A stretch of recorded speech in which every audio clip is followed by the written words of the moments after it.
Isis Audio presents an unabridged recording of A Springtime Affair, written by Katie Ford and read by Helen Stern. The moral right of the author has been asserted. This performance is owned by Isis Audio. Chapter 1. Helena was not happy. She had nearly finished weaving a throw in quite a complicated pattern, only to be interrupted by a knock at the door. But as she had an idea who was knocking, she didn't feel she could ignore it. So, retying the scarf that was holding her hair back from her face, she got up from her loom, went to the door, and opened it. "Yes," she said to the man standing there. He was surprisingly large and dressed in jeans, rugby shirt, and what Helena thought of as builder's boots. He was covered in dust and was smiling ruefully, possibly to make himself seem unthreatening. "I'm terribly sorry to disturb you," he said, pushing his dusty blonde hair out of his eyes. "But I have an animal emergency. I need someone a bit smaller than me." He cast his eyes rapidly up and down her. "And you're a lot smaller. You'd be perfect." His smile was crooked and had a tinge of anxiety which made him hard to resist. "Would you care to elaborate?" Helena was an animal lover, but she needed some details before committing herself. He might want help with a flock of angry geese, for example, in which case she was not the best person to ask. "It's a kitten. It's my sister's, and Zulika, the mother, is getting desperate. I'm keeping her in the house, because if she gets in where her kitten is, she might well make everything a whole lot worse." "Then let's go," said Helena, and shut her door behind her, not worrying about locking it. Her studio had been part of a barn that was near the farmhouse, which her landlord had just moved into, and it was all part of the same property, so it wasn't exactly far. "I'm so grateful," said the man as they set off. "I probably spent rather too long trying to sort it out myself, but I'm just too huge."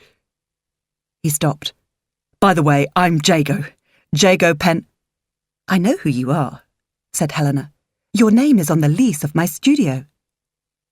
"So it is," he said, and set off again.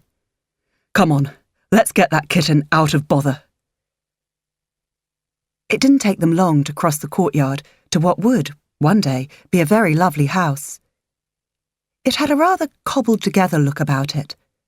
A small, original house had had bits added onto it over the centuries, at a time when no one worried too much if a Georgian section would look odd next to a bit built in far earlier times. But the years had blurred the edges, and it was now charming.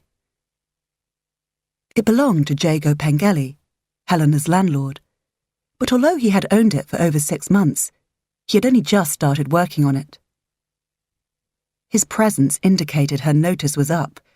He was about to turn her out of her studio, which was where she not only did her weaving, but also lived. She really wanted to hate him, but her sense of fair play made it difficult. 6 months' notice was more than generous, and if she had concentrated more, she would probably have found alternative accommodation for her and her loom by now. "We need to go round the back," Jago said. Disappointed that she wasn't going to get a look inside Jago's house, Helena followed him to where he was standing in front of a huge pile of soil and rock. He was looking anxious. "There was slippage. I wouldn't have started with a digger if I'd known Zulika and the kitten were anywhere near while I was working. I thought Zuli was shut in, but she must have slipped out after me and the kitten followed." "Where is the kitten?" asked Helena. "Behind there." They were at the back of the house now, and he indicated a huge pile of soil and stone. "Oh my God. Can't you just climb up and get her?" "Not without dislodging more rubble, which would bury her, poor little thing." "So how can I help? The same thing could happen if I climbed up." "There's a window in the house that opens onto the bit behind the slippage. Come inside. I'll show you." The inside of the house was pretty much a building site, but Helena hardly had time to be disappointed, and she hurried behind Jago to the back of the house. "There." He pointed to a window. "If you look through there and down, you'll see the kitten." And there it was, absolutely tiny, its little mouth opening pinkly in what was obviously a persistent cry. It was on a much lower level than where they were standing. "There's no way through from the cellar," Jago went on. "I've been through every possible solution, and this is the only one. We have to get a ladder out of this window, and you have to climb down and bring the kitten up. Maybe in a bucket?" Helena swallowed as she contemplated her task. Refusing wasn't an option, but she felt perspiration prick along her hairline at the prospect of a ladder and a small space. She wiped her hands down the side of her jeans. "Okay, let's do it."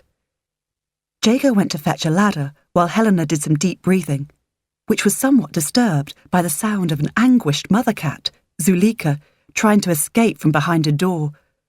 The yowling and the scratching was agonizing to hear. "Right," Jago said cheerily, carrying an extended ladder, unaware of Helena's misgivings. "I'll try not to squash the kitten when I put the ladder down."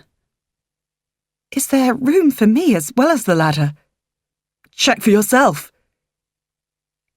He was struggling to maneuver the ladder and was obviously surprised by her question. Helena didn't move until the ladder was in place, and then she didn't bother to look. Knowing wouldn't help. "Okay," she said brightly. "I'm going down." Getting out of the window wasn't straightforward. It involved balancing on the window ledge, as she was too short to just swing her leg over to the ladder, which wasn't quite long enough to reach Helena's level. "I could get a taller ladder," Jago offered, after a bit of undignified heaving on Helena's part and shoving from him. "It's all right," she said, panting slightly. "My foot's on the top rung now." "Before you go down, take this." Jago handed her a flexible plastic trug with a rope tied to the handle. "Put her in this, and I can haul her up. Then all you need to concentrate on is getting up the ladder." He made it sound so easy, thought Helena. It was easy. A few steps down, scoop up the kitten, put her in the bucket, and then back up the ladder and away, out of the coffin-shaped space, and back into the house. Piece of cake. Physically, it was easy, she told herself, trying to forget her fear of confined spaces. But trying to forget her fear brought it to the forefront of her mind. Her foot slipped on the muddy ladder, and suddenly she was nearly stepping on the kitten. The space was too narrow for her to move in. Jago, leaning out of the window, saw the problem. "I'll have to withdraw the ladder," he said. "There's not room for it and you down there. Stand on one leg until I get it out of the way. Then I'll pass down the bucket." Helena closed her eyes and breathed deeply while he hauled up the ladder. When she opened her eyes again, she was face to face with a pile of earth. She could smell it and felt as though she could taste it too. It was like a vertical grave, she thought, and started to sweat. "There's not much room down here," she said, to herself as much as to Jago. "We'll have to do it without the bucket. I need to turn sideways." She edged her feet to make a bit more room and sent another heap of earth tumbling down. For a moment, she didn't dare look to see if the kitten was all right. Then she heard a tiny squeak. Nausea, more sweating, and a fear of fainting told her she hadn't got long. If she collapsed down here, she'd squash the kitten, and it would take forever to get her out, especially if more soil fell on top of her. She gulped, reached down, and snatched round her ankles until she found the kitten, grabbed it, and stuffed it down her top. "Ladder!" she called shakily, knowing she might vomit, hyperventilate, cry, or all three at any moment. The kitten tried to escape from her cleavage, but she clamped her hand over its head, hoping she wouldn't suffocate it while trying to save it. At last, the ladder came down, and by climbing onto the pile of earth, she made room for it. Then she stepped on it and climbed up. Jago caught her when she got to the top and hauled her through the window, supporting her when she almost landed on the floor. He kicked a chair under her, and she collapsed onto it. "Were you suffering from claustrophobia just now?" he asked. Helena nodded. "You should have said. I'm so sorry. If I'd known, I'd have found someone else to help. Come into the kitchen, and I'll get you some brandy." He put his arm round her and half carried her. She still had her hand round the kitten under her top, who was now struggling. When they got to the kitchen, she fished it out. "Here, she's getting claustrophobia now." He took the wriggling bundle and guided Helena to a scarred and paint-splattered table. "Sit down, while I reunite this ball of mischief with her mother." In the few moments he was gone, she recovered a little and looked around her. She had longed to get a look inside this house, and now was her chance to at least see the kitchen. She would have preferred not to be in a state of shock and covered with mud when she did it, though. It was large and had windows at both ends, and at first glance seemed to be several kitchens joined together. Helena realised that although the principle of adding bits together was the same in here as it was outside, the effect wasn't as pleasing. It was obviously a work in progress. Jago reappeared with a bottle of brandy. "I feel terrible. It never occurred to me you'd feel claustrophobic. You really should have told me." "I hoped I'd grown out of it," said Helena, feeling a bit foolish. He frowned and shook his head, but she couldn't tell if she was the one he was annoyed with or himself. "I'll put the kettle on too. It's what people do when they don't know how to be really helpful." "A cup of tea would be quite helpful, and I'd actually prefer it to brandy right now if you don't mind." She watched him make the tea. "You haven't exactly got all mod cons in here yet, I notice." He laughed. "This room at least has lecky and running water, which is a bit scarce everywhere else. So, as far as I'm concerned, this is full-on luxury." "How do you manage without electricity?" Helena asked, her interest in her surroundings growing. "Torches, and I have a big industrial light that's plugged in elsewhere. That works." He laughed again. "Everyone I know thinks I'm mad to live on site, but I'm trying to do this whole thing as cheaply as possible. Why waste money renting?" Helena shrugged and sipped her tea. "Now, how can Zulika and I repay you for being so noble and overcoming your claustrophobia to rescue her kitten?" "I suppose letting me stay in my studio for another 3 months isn't an option." Jago frowned and bit his lip, but then smiled and shook his head. His crooked, quirky smile lit up his grimy, unshaven face like an industrial light in a house without electricity. "What about another cup of tea and sandwich instead?" Helena shrugged and smiled back. "If that's all that's on offer, it is about lunchtime, I suppose, but I'm a bit muddy to eat." "One day there'll be a wet room with a waterfall shower head. Currently, it's a bucket and sponge, taking me back to my car washing days. I'll just go back to my studio then, but thank you for the offer." She started to stand up, but he was up before her. "Go back and shower, but please come and eat the sandwich afterwards, or I'll just feel terrible." Helena considered telling him how terrible it was, knowing one was about to become homeless, and more importantly in her case, studioless. While she could always stay with her mother, her large loom could not. It took up far more space than she did. But what was the point? "Okay. So, what can I make you? Cheese and ham on sourdough with salad, mustard and mayonnaise? I could toast the bread. Might be nice." "Hold the mustard," she said, "and toast the bread, and it sounds like the perfect sarnie." "It may not be perfect, but it will be good. I promise," he said. "Don't be too long." Helena's hair was still wet and knotty when she returned. She had put it into a rough plait and tied the end round with wool, as it took so long to dry properly. She hadn't put on any makeup because, as she would report to Amy later, she wasn't going to dress up for a man when she didn't want a man. She did, however, want a sandwich. She could see that Jago had done a bit of tidying in the kitchen while she had been in the shower. There were fewer power tools on the work surfaces, and there was now a board on the worktop on which he was assembling ingredients. After watching him cut a gherkin into wafer-thin slices, she said, "Do you mind if I ask you why you seem to have several different styles of units in here? You've got a shaker and a very modern, alongside some interestingly retro orange knotty pine. What look are you going for?" He laughed. "The orange knotty pine, of course." "No, actually, I've just put in here bits of kitchen that no one else wants. People are always ripping out kitchens and starting again.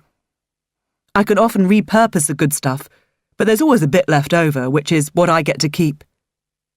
I'll do something to make it all look a bit more sensible eventually, when I get round to it."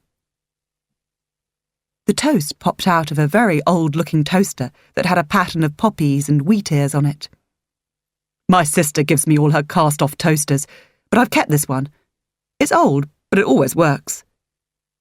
He assembled 2 sandwiches so efficiently that she guessed he had worked in a sandwich shop at one time. He put mustard on one sandwich and put the other on a plate, which he handed to her. "Now eat that and tell me it's not worth rescuing a kitten for." "Are you still sure I couldn't swap it for an extra 3 months?" Helena asked, suddenly ravenous at the sight of the sandwich. He sighed. "Quite sure. I was pushing it when I gave you 6 months when I first bought the property. But your studio and the one next to it—" "Amy's," said Helena. "That's right. The 2 together are going to become a 2-bedroom cottage for a family. They've been waiting to move into it for ages. I really do want to get onto it, and that means I have to have you out." "So what about your own house? Couldn't you spend your time on that and leave me and Amy alone?" He shook his head. "I only work on my house between working on proper jobs." "So my studio's not going to be a holiday home?" Helena and Amy, neighbours and old friends, had spent a lot of time raging that their studios were likely to be turned into holiday lets or second homes. Jago shook his head. "Nope. All my projects are for families who want homes. Or to be fair, single people as well. But they have to have a commitment to the area. Now, please start. I'm longing to know if you like it." Helena felt a bit nonplussed as she took a bite of sandwich. She needed time to process this. All property developers were evil. Everyone knew that. Why was this one not conforming to type? "Oh, God," she said, after a couple of chews. "This sandwich really is delicious." "Told you." Jago bit into his own version. "I haven't lost it. I used to work in a sandwich bar." "I guessed as much." "Would you like a beer with that?" Helena shook her head. "No, thanks. Another cup of tea would be great, though." She might have to go and see her mother anyway when she'd finished her throw, just to pass on all the details she'd discovered about the man who was making her homeless. She didn't ever drink and drive. It was such a shame Amy was away. She'd find it even more fascinating. She sipped her tea when it came and carried on eating. Eventually, when she wiped her mouth with the back of her hand in case there were traces of mayonnaise around it, she said, "What's the kitten's name?" "Dobson," said Jago. "Oh, like the book?" "That's right." His expression became more intense, as if she suddenly interested him. "Not many people would have made that connection." Helena shrugged. "My mum told me about it. Zuleika Dobson, I mean. Zuleika was one of the names she thought of for me. She likes literary associations." She looked at her watch. "I'd better get back. I was in the middle of finishing a throw when you knocked on my door." She paused. "It was a really great sandwich." He smiled, his teeth white in his generally sand-coloured face. "I'm glad you enjoyed it." As Helena walked back to her studio and her work, she wondered whether, if Amy had been asked to rescue the kitten, her friend would have managed to get more out of Jago in return than a sandwich. Amy was good at getting what she wanted from men and would have said Helena didn't have enough practice. As Helena worked, throwing the shuttle back and forth in a way she always felt helped her think more clearly, she calculated how many more blankets and throws she would have to have sufficient product for the next big wool show. World of Wool was in late May, and it was now the first week of April. She should be able to make enough. Woolly World, as she liked to call it, was more important than most shows, because, as well as the general public, other weavers would be there to see her specifically. Her weaving guru, Julia Coombs, whom she always thought of when she was weaving, had said good things about her, and she owed it to her to produce good work. Julia had always been such an inspiration to her. And she'd have to have lots of different things to show. Rectangular shapes, blankets, shawls and throws, on their own wouldn't cut it. She'd also need plenty of fine woven fabric that could be made into waistcoats, jackets or even handbags. Feeling a bit despondent and unexpectedly tired, she decided it was probably delayed shock and that she should go and see her mother and tell her all about having to climb down a ladder into an enclosed space to rescue a kitten. She had been slightly tempted to text Amy, but Amy would somehow manage to turn the conversation onto her favourite theme, getting Helena to try a dating app. Her mother would give her tea, cake and sympathy. Much more what she wanted right now. Chapter 2. Helena never went up the drive to her old childhood home without thinking how lovely it was. And now it was a very upmarket Cotswolds bed and breakfast. Fair Acres was even lovelier than it had been when she was a child. The garden, which had been a bit rambly and overgrown, was much neater now. It had to have curb appeal. But the atmosphere of homely comfort was still the first and lasting impression. High-end it might be, but it was supremely welcoming.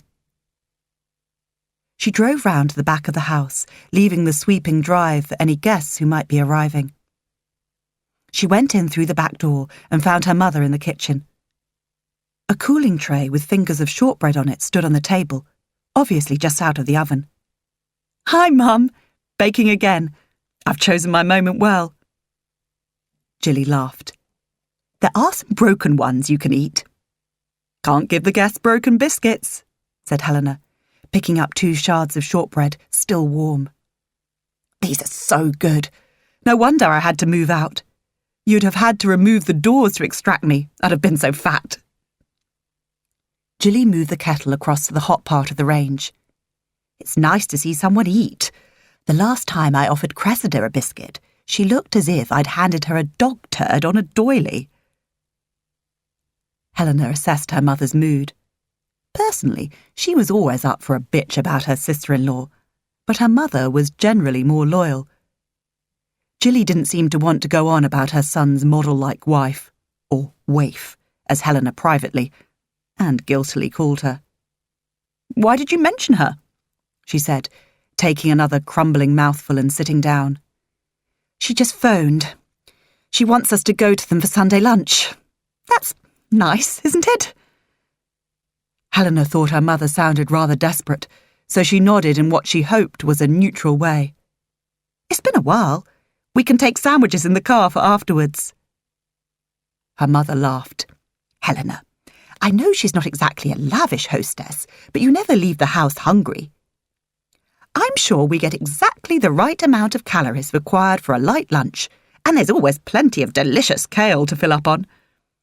But we never leave thinking that was a lovely meal, do we?" Helena had given up trying not to let her feelings for her sister-in-law show. "Whenever I see Cressida, the sky will fall in if anyone called her Cress, with her overtoned arms and perfect fake tan. I want to tell her to put on a cardi and eat a scone." But, Mum, I have news. Sort of. Really, darling? Shall I make tea? Did you have lunch? Yes, please, to tea, said Helena, anticipating her mother's excitement. But no to lunch. I had an enormous ham and cheese sandwich on toasted sourdough, and it was delicious. When Jilly had put the kettle on, she sat down opposite Helena. So, tell me your news. A huge, fluffy ginger cat, apparently just as keen for information, landed on Helena's lap like a fur-covered sandbag. Automatically, Helena started stroking it. Well, I had to rescue a kitten from a very narrow space with a ladder for my landlord. A kitten about 1/10 the size of you, Ulysses. But, darling, you're claustrophobic. Jilly moved the shortbread out of reach of cat hairs. I know. I was sort of hoping I'd grown out of it, but it was like a grave down there surrounded by soil. It was heaped up and could have smothered the kitten and me at any moment. Thinking back to being in that space made Helena feel shaky all over again. She broke off a bit of biscuit that was quite good enough to go into the guest bedrooms. Jilly frowned. This is the landlord that is imminently going to make you homeless. Yes, I've only got the one landlord, and I could hardly not rescue the kitten, could I? That was so brave. This was exactly the response she was looking for. It was difficult, but Jago, the landlord, was far too big to get into the space. Jilly had pulled her chair a bit nearer to Helena's. Surely he could have found someone else. There was no time. The heap of rubble could have collapsed at any moment. It wouldn't take much to squash a kitten. Don't, said Jilly, getting up to make the tea. Do you want brandy or rescue remedy? I've already declined the offer of brandy, said Helena, but rescue remedy might be good. Helena thought she heard her mother mutter, same thing, really, as she went to find the bottle. After Jilly had waved off her daughter, who was bearing a plastic box of bolognese sauce, as well as quite a lot of shortbread, she went to find her phone so she could make an appointment. While she had told Helena about their lunch date with her brother and sister-in-law, she hadn't told her that Cressida had added, "We've got an exciting plan we want to share with you," when she'd issued the invitation. Jilly had an idea she knew what this plan was, and she wanted to prepare before the visit. Hence the appointment with her accountant. William Davies had been her accountant for 7 years. He had advised her when she was setting up her bed and breakfast business and had been a supportive presence ever since. She'd had him recommended to her by a friend who felt that Sebastian, her ex-husband, who was using an old school friend, mate's rate solicitor to arrange his divorce, was far too advantaged. Putting Jilly in touch with William Davies was her attempt to level the playing field somewhat. The following morning, in William's office, Jilly took the chair offered to her and sat down opposite him. She smiled, aware she was pleased to see him. "How are you?" William sat back down behind his desk, having risen as she was shown in. "Well, thank you. And you? Mandy will bring us some tea in a moment." Jilly nodded. She'd left a tin of homemade shortbread at the front desk as usual. The tea, which was brought, unasked, every time she visited, was part of the thank you from Mandy and her colleagues. While they waited, she contemplated the fact, not for the first time, that William had very good hair. It was greying in an attractive way, and there was lots of it. "So," William said when the tea had arrived, "what can I do for you?" "I'm wondering if there's any way I can raise some money from my house without actually selling it." "Why?" It sounded like an intrusive question, but Jilly knew it wasn't. William was her accountant, after all, and well used to the demands on the bank of mum made on her by her son, though very rarely by Helena. "I've been invited to lunch on Sunday. Cressida has an exciting plan, and to be honest, if they didn't need my money, I doubt she'd have mentioned it. On the phone, anyway." William nodded slowly. "Do you have any idea how much?" Jilly shook her head. Not really, but I imagine, as it's a lunch, and they've invited Helena too, it must be quite a lot, or they wouldn't feel the need to involve her. I see. Jilly felt that William managed to express quite a lot of disapproval with those 2 short words. He wasn't even frowning. She went on. It's Helena I'd like to help, if I can. She's being evicted quite soon, and she's found it hard to find new premises, as she needs quite a large space. Her friend Amy, also a weaver but who uses small looms, doesn't have the same trouble and has already found somewhere. William nodded. Jilly ploughed on. I wondered if I could let Helena have the ground floor bedroom as a studio. She hasn't asked me, of course. She never asks me for money. But if I end up giving her brother something, I have to do something for her too, to make it fair. William didn't reply immediately, giving Jilly the impression he was preparing to give bad news. To be honest, Mrs. Clare, if you gave up that room, you'd stop being profitable. The other rooms give you enough money to pay for the upkeep of the house, but it's the extra room that makes a profit. And it's your only room with disabled access. And going on your TripAdvisor ratings, people do really love it. You've looked me up on TripAdvisor? Jilly was surprised and a little bit indignant. William nodded. I did my research. He went on. You had to spend quite a lot of money converting the bathroom for wheelchair access. Even if Helena paid you rent, it wouldn't cover the lost income. The trouble with her accountant, Jilly thought, was that he was nearly always right, and at that particular moment she couldn't think of a time when he'd been wrong. She examined the large ring she wore on her wedding finger. She'd bought it herself as a symbol of her independence when she was finally free of her ex-husband. I can't believe you looked me up on TripAdvisor, she said, to give herself time to think. She sighed. And you don't think there's any way I can raise capital on my house? Equity release? Something? I don't think that's really for you. You do have to pay back the money, or your children will after you die. And really, you're a bit young for equity release. If the money was for you, I might feel differently about it. But think how hard you had to fight to keep your house, the house left to you by your parents. You shouldn't have to compromise that. Okay, so what about me selling? I could downsize. You could, of course you could. But that would mean giving up your business, and you're so good at it. I can't believe you don't enjoy it. TripAdvisor, he added before she could argue. Your reviews. I don't think you want to sell. Jilly felt a bit stubborn. Maybe I'm tired of running a B&B. If you are, then you should sell. But are you really? You are a comparatively young woman. Do you want to retire? Or maybe travel? Have an adult gap year? Do something else with your life? You were supposed to be talking me out of selling, not offering alternative lifestyles, Jilly said, and then realised she'd sounded a bit grumpy.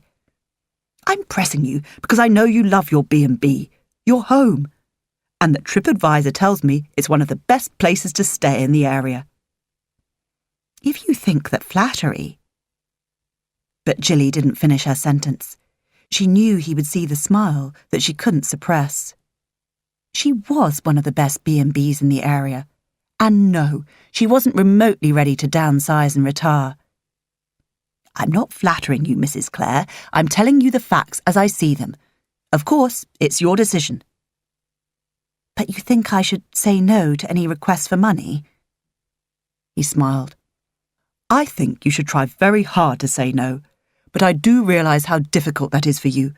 You have a very kind heart. He had told her before that she was the only client who felt obliged to bring shortbread for the staff, and she knew that as an accountant he didn't see having a kind heart in quite the same way as, for example, a vicar would. Well, I will try to stand firm, she said at last. Good. But while you're here, I wonder if I could take advantage of your kind heart and consult you about a party I'm organising for the 80th birthday of one of my aunts. Oh? I was wondering if you knew anything about January Barn. Would it be suitable for a family party, with lots of the family being quite elderly? Oh, yes. I quite often have people who are going to events there, and they all say it's lovely. Which brings me to the second thing I want to ask you. Could I rent all the rooms in your B&B?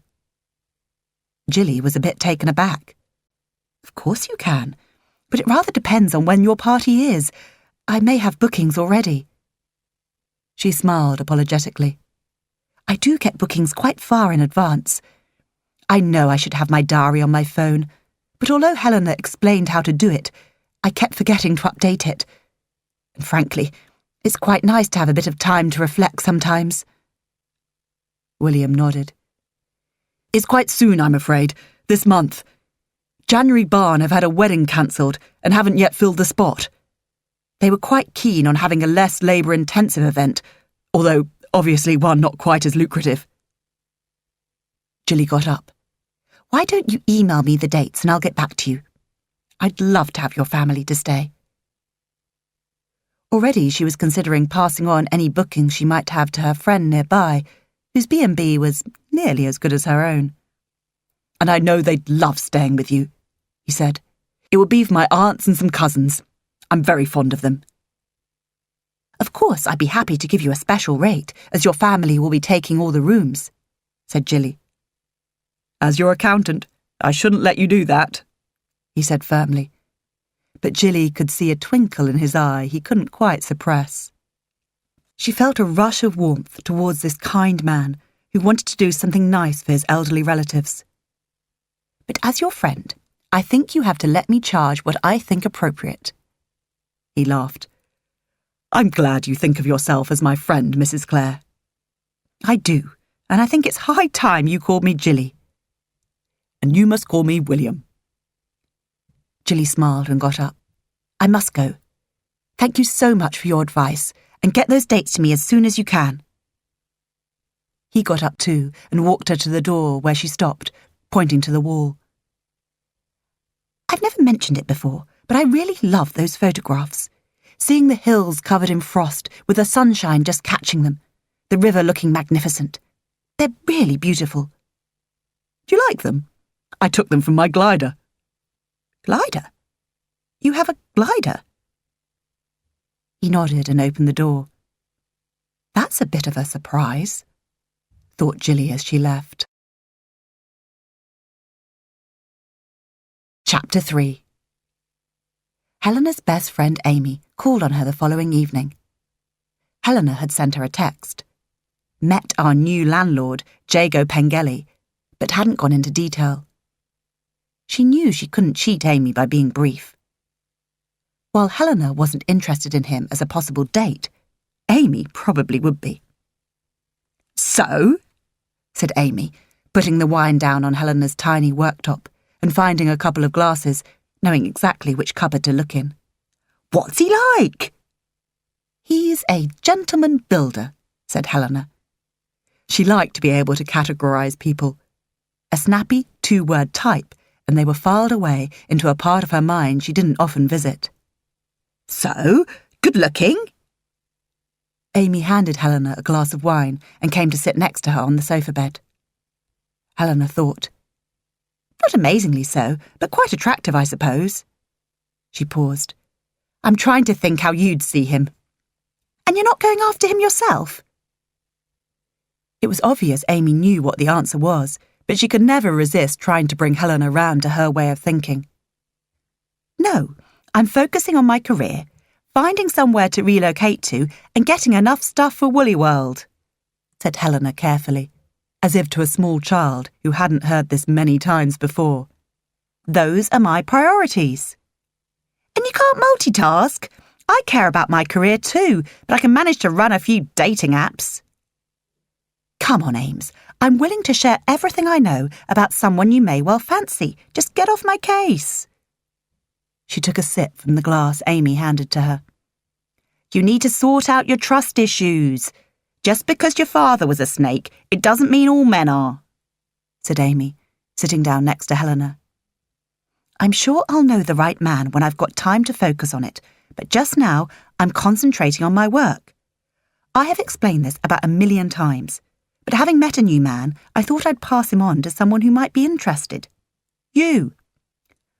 Okay, said Amy, pulling one of Helena's hand-woven throws over herself. The mezzanine of Helena's studio had been made into a tiny flat, but although it was now April and not actually that cold outside, it wasn't ever very cosy. About how tall is he? Tall. Big. Bigger than me, anyway, which is why he needed me to rescue the kitten. You are quite small, Hells, said Amy, sizing her up. He wouldn't need to be huge to be bigger than you. All right. He looks as if he could play rugby. What? He has a cauliflower ear? Amy appeared put off by this thought. No. Helena pictured Jago's ears. Nothing odd about them. You should be able to tell me all about him with your spooky superpowers, said Amy. Helena was a super recognizer, which meant she had a photographic memory for people, even if she'd only glimpsed them. While Amy knew about this, she was a bit sceptical. I could pick him out in a crowd, but it's my powers of description that are failing me now. She thought about him. He has a small scar above his eyebrow, and his hair has a sort of straw-like quality. Not that it's like straw exactly, but it's the colour, really. Thinking about him, Helena realised she felt a bit warm towards him. While she was perfectly capable of having men as friends and liking them, with Jago she felt the stirrings of attraction, which was rare. Voice? Prompted Amy, as Helena had stopped trying to describe him. A nice voice. No noticeable accent. Eyes? Yes, he definitely has eyes. Ugh! Colour! Not easy to define. Bluey-greeny? Or maybe greeny-bluey? Nothing else you can tell me about him. Helena shrugged. To be honest, I was mostly dealing with my claustrophobia. Amy looked at her. Helena, what on earth have you been doing? Earth does come into it, as it happens.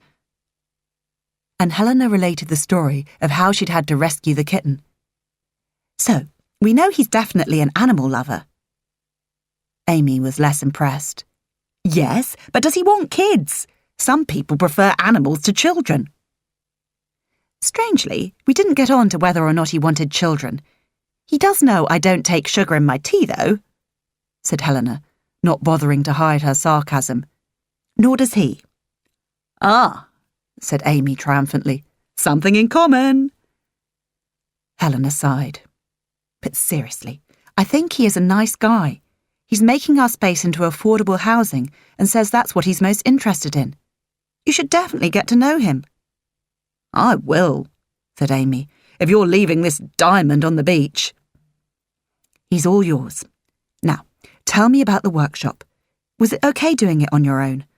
I'm sorry I couldn't come and do it with you. It's fine. I know you had to work. And it was okay, although it is better doing it as a couple. People aren't left waiting for help for so long. She twiddled the fringe on the throw. Tell me more about this Jago Pengelly.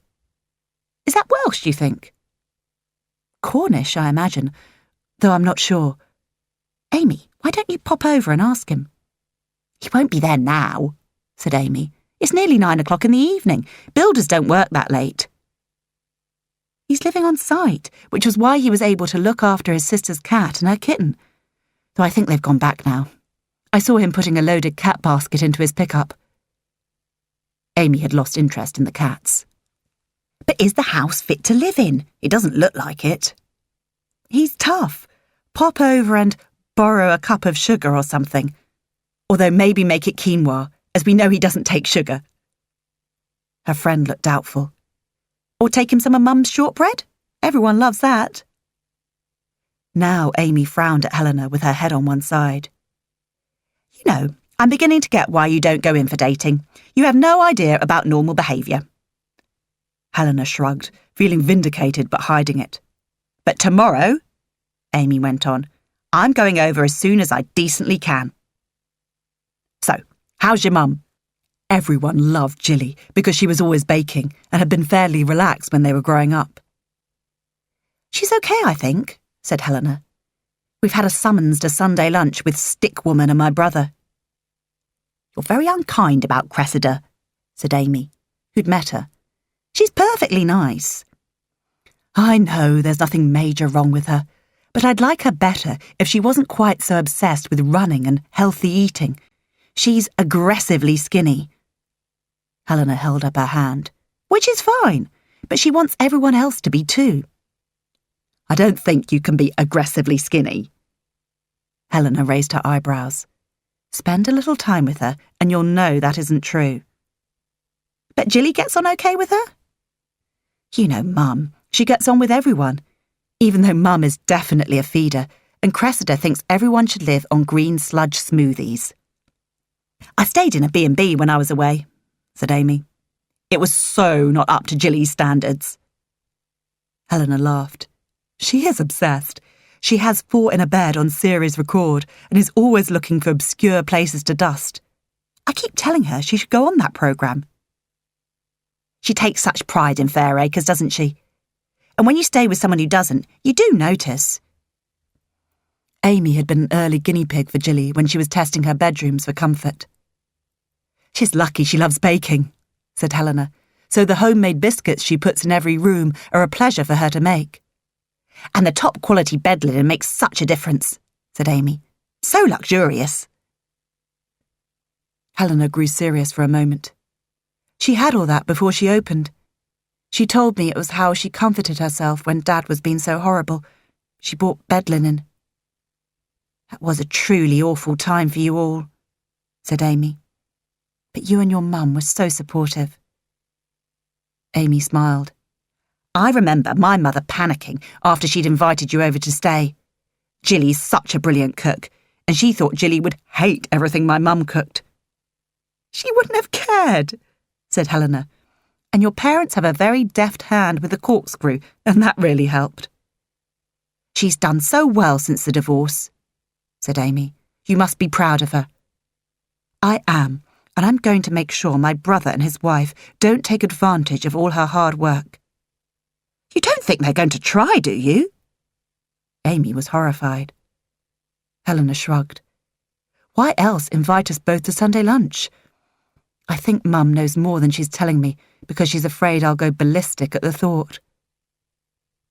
Amy shook her head. "Well, keep me informed. I'd love to think badly of a green smoothie addict." Chapter 4. "Shall I drive?" said Helena. It was Sunday morning, and Helena had parked her car outside Fairacres and gone inside to pick up her mother. "Then you can have a glass of wine?" "A whole glass? I don't think so.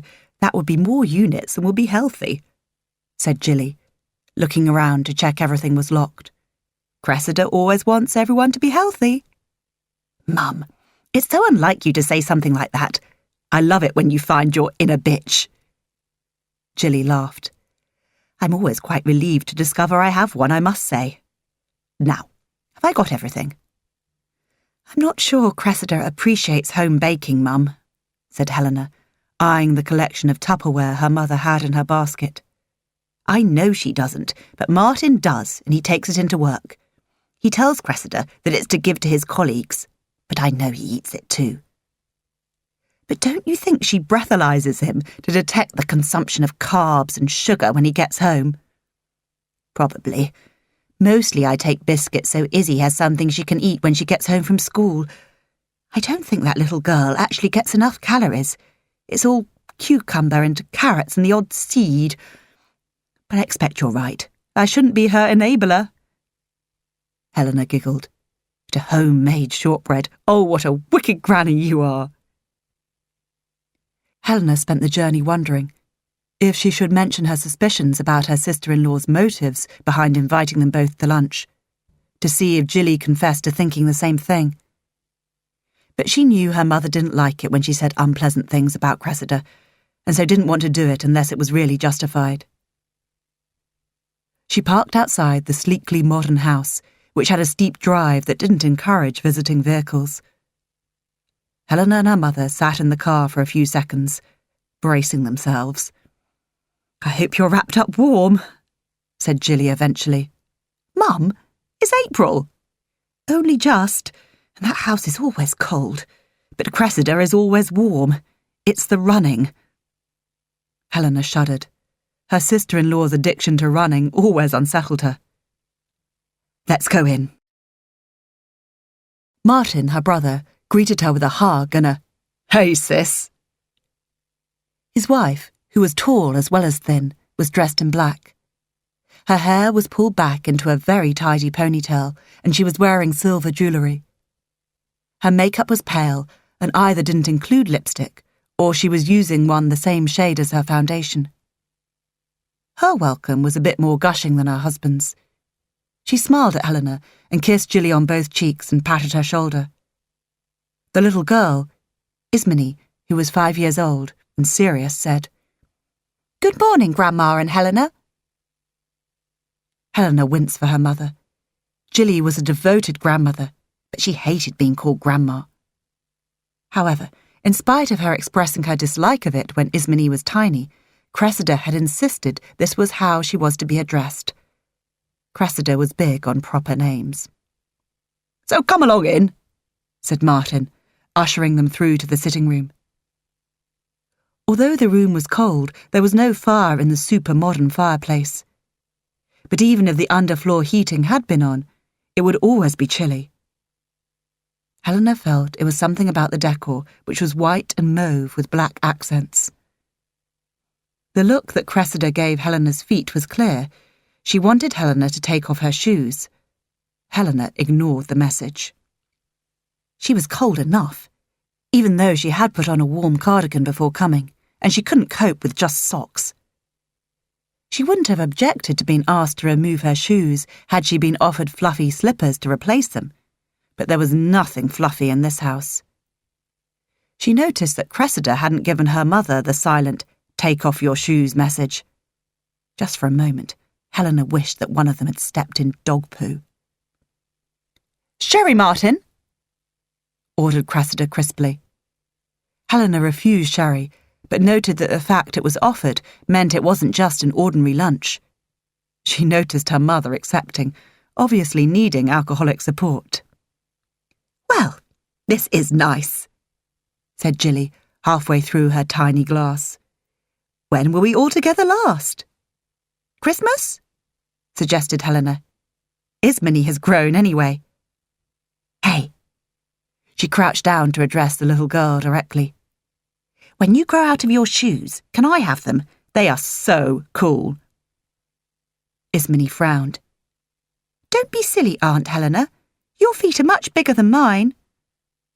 Helena looked down at her trainers. "Oh, so they are. What a shame." "Ma," said Martin, "we want to ask you something." "Wait until after lunch, Martin," said Cressida. "We've discussed this." "Maybe we'd better have lunch then, if it's ready," said Jilly. "Have another glass of sherry first, Ma," said Martin.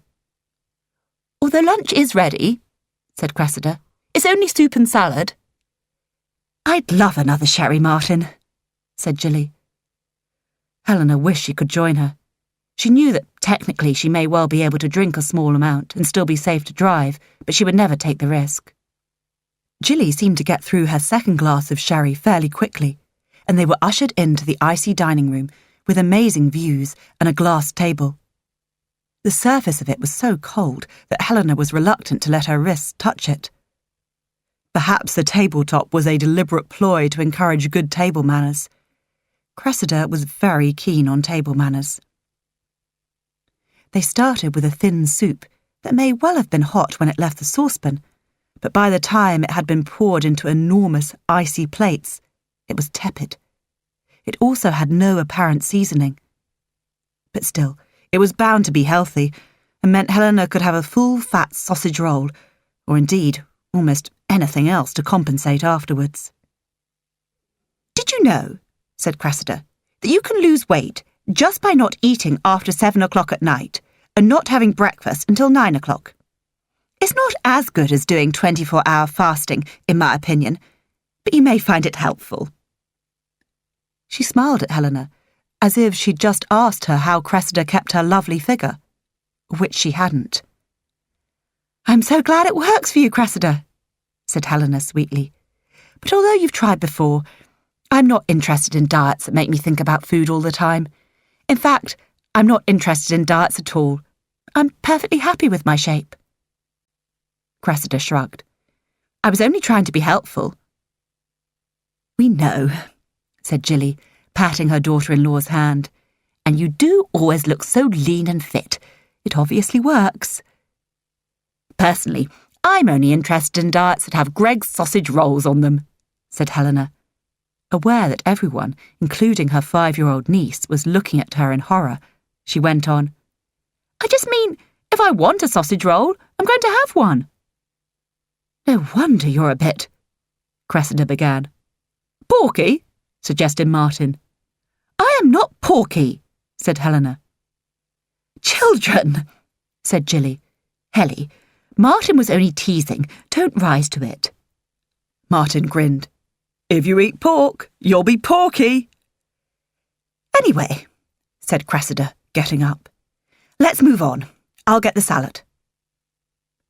The salad was colourful and quite tasty with its squeeze of lemon juice instead of an oily dressing, as Cressida proudly announced. It wasn't very filling, though, and Helena wondered if she could raid the box of shortbread when she helped clear up. She could do it while Cressida, or Martin, went to get more dirty plates from the table. But she lost hope in this plan when she realised how few plates there were for 5 people. Cressida put a fruit bowl on the table. "We never have puddings in the middle of the day, but do help yourselves." Helena took an orange and pulled her side plate in front of her. "I love oranges," she said, "but would you really class them as a pudding?" "There's a lot of sugar in fruit," said Cressida, "which is why I limit it." Jilly didn't speak, but Helena noticed her press her lips together and then take a breath to say something. "So, what's your exciting plan, Cressida?" she said, making the inverted commas audible. Cressida laughed. "Oh, I was going to wait until we were sharing a nice cup of tea later. I've got some new organic herb tea that is a super detox." "Let's hear about it now," said Jilly, her words and expression jolly, her feelings obviously less so. "Better get your tablet," said Martin, who hadn't said a lot up until now, except to goad his sister. Cressida came back to the table and sat down next to Jilly, pulling her chair in close. She laughed again. "You may not know this, but I have a terrible right move habit," she tinkled. "Really?" said Jilly, obviously genuinely surprised. "Yes," said Cressida, "and I've found something really rather exciting. Let me find it for you." Helena got up, determined she wasn't going to miss out on any excitement going. Besides, the sooner the plan had been shared, the sooner they could go home. "Look," said Cressida, "isn't it to die for?" Revealed on Cressida's favourite website, one which Helena was quite fond of too, was indeed a lovely property. It was a mansion, with 7 bedrooms, 4 reception rooms and multiple bathrooms. There was a tennis court and lovely grounds. There was even an outdoor swimming pool and accompanying pool house. Unsurprisingly, it was very expensive. "But you could never afford this, could you?" asked Jilly, looking at her son, who had a very good job, but surely not good enough to support the sort of mortgage they'd need to buy this enormous house. "And look," said Cressida, ignoring this question. "It has a granny annex." She clicked along to the picture. Helena leaned in. She peered at the double bedroom, double doors onto the garden, kitchenette, and living room, which was big enough for a 3-piece suite, if the furniture was arranged more or less sideways. There was a huge television on the wall. She said. "I wouldn't care to put my granny in there, if I had one." "You could let it," said Jilly. Airbnb or just bed and breakfast. Would you want to do that?" Cressida looked annoyed and disappointed. "Well, no, we wouldn't want to do that. We'd want you to live in it, Jilly." "Me? Why?" Jilly sounded confused. "It would be so handy. You could see so much more of Ismene than you usually do," explained Cressida. "You're always saying you don't see enough of her." "That is true, Grandma," said Ismene. She was a solemn, truthful child. Helena liked her, but found her a little unnerving. "But you already live quite near," said Jilly. "I don't see why you moving would make me see more of Ismene." She corrected herself quickly. "Cress wants to go back to work full-time," said Martin. "Then you'd need this space for a nanny," said Jilly quickly. "But I still don't see how you'd afford this house." She smiled at Cressida. "Unless you've been offered a really well-paid job, which of course you so deserve and could obviously do." While Helena was privately vomiting at her mother's obvious sucking up to Cressida, she did wonder if there was a hidden message in her flattering words. "Ah," said Cressida, "although I have got a job offer with a very good package, this is where we come to our exciting plan." "Which is?" said Jilly. Helena recognised a hint of steel in her mother's gentle inquiry. Some of Cressida's confidence left her. "Jilly, we think it's time you thought about downsizing. Although you're amazing for your age, you're not getting any younger." "Not even you are doing that, Cressida," said Helena. "My age?" said Jilly, her tone a combination of bemused and affronted. "I'm still in my 50s. Surely I don't have to be thinking about my age yet." "The bed and breakfast is a lot of hard work," persisted Cressida. "You often say so."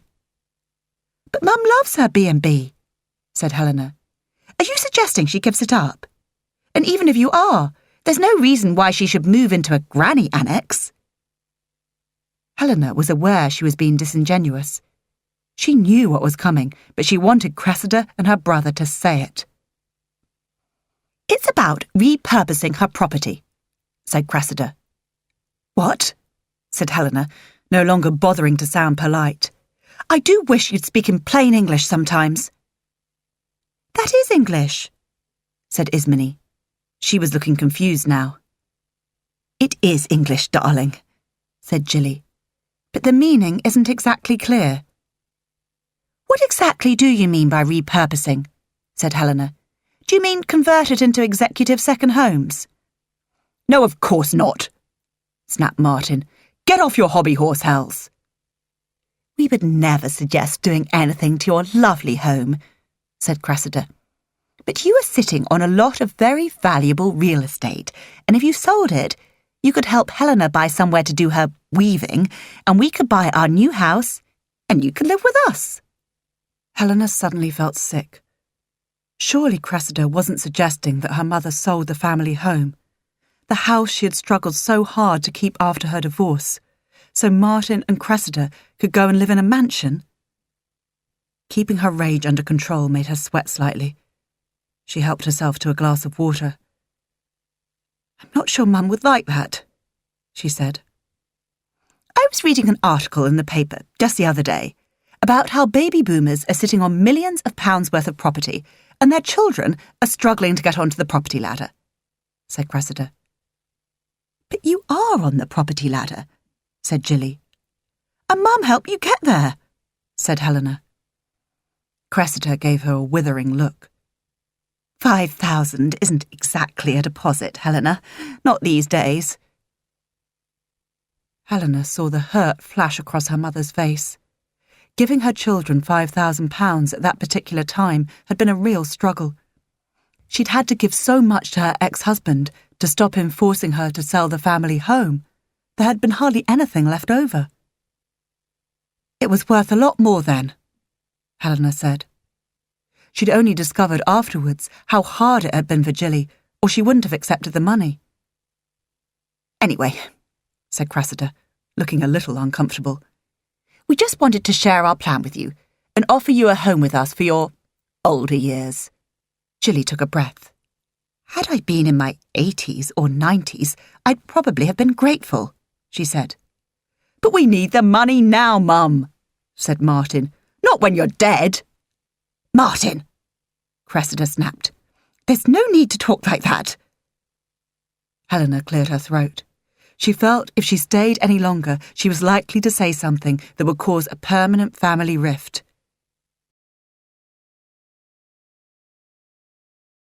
End of CD 1. CD 2.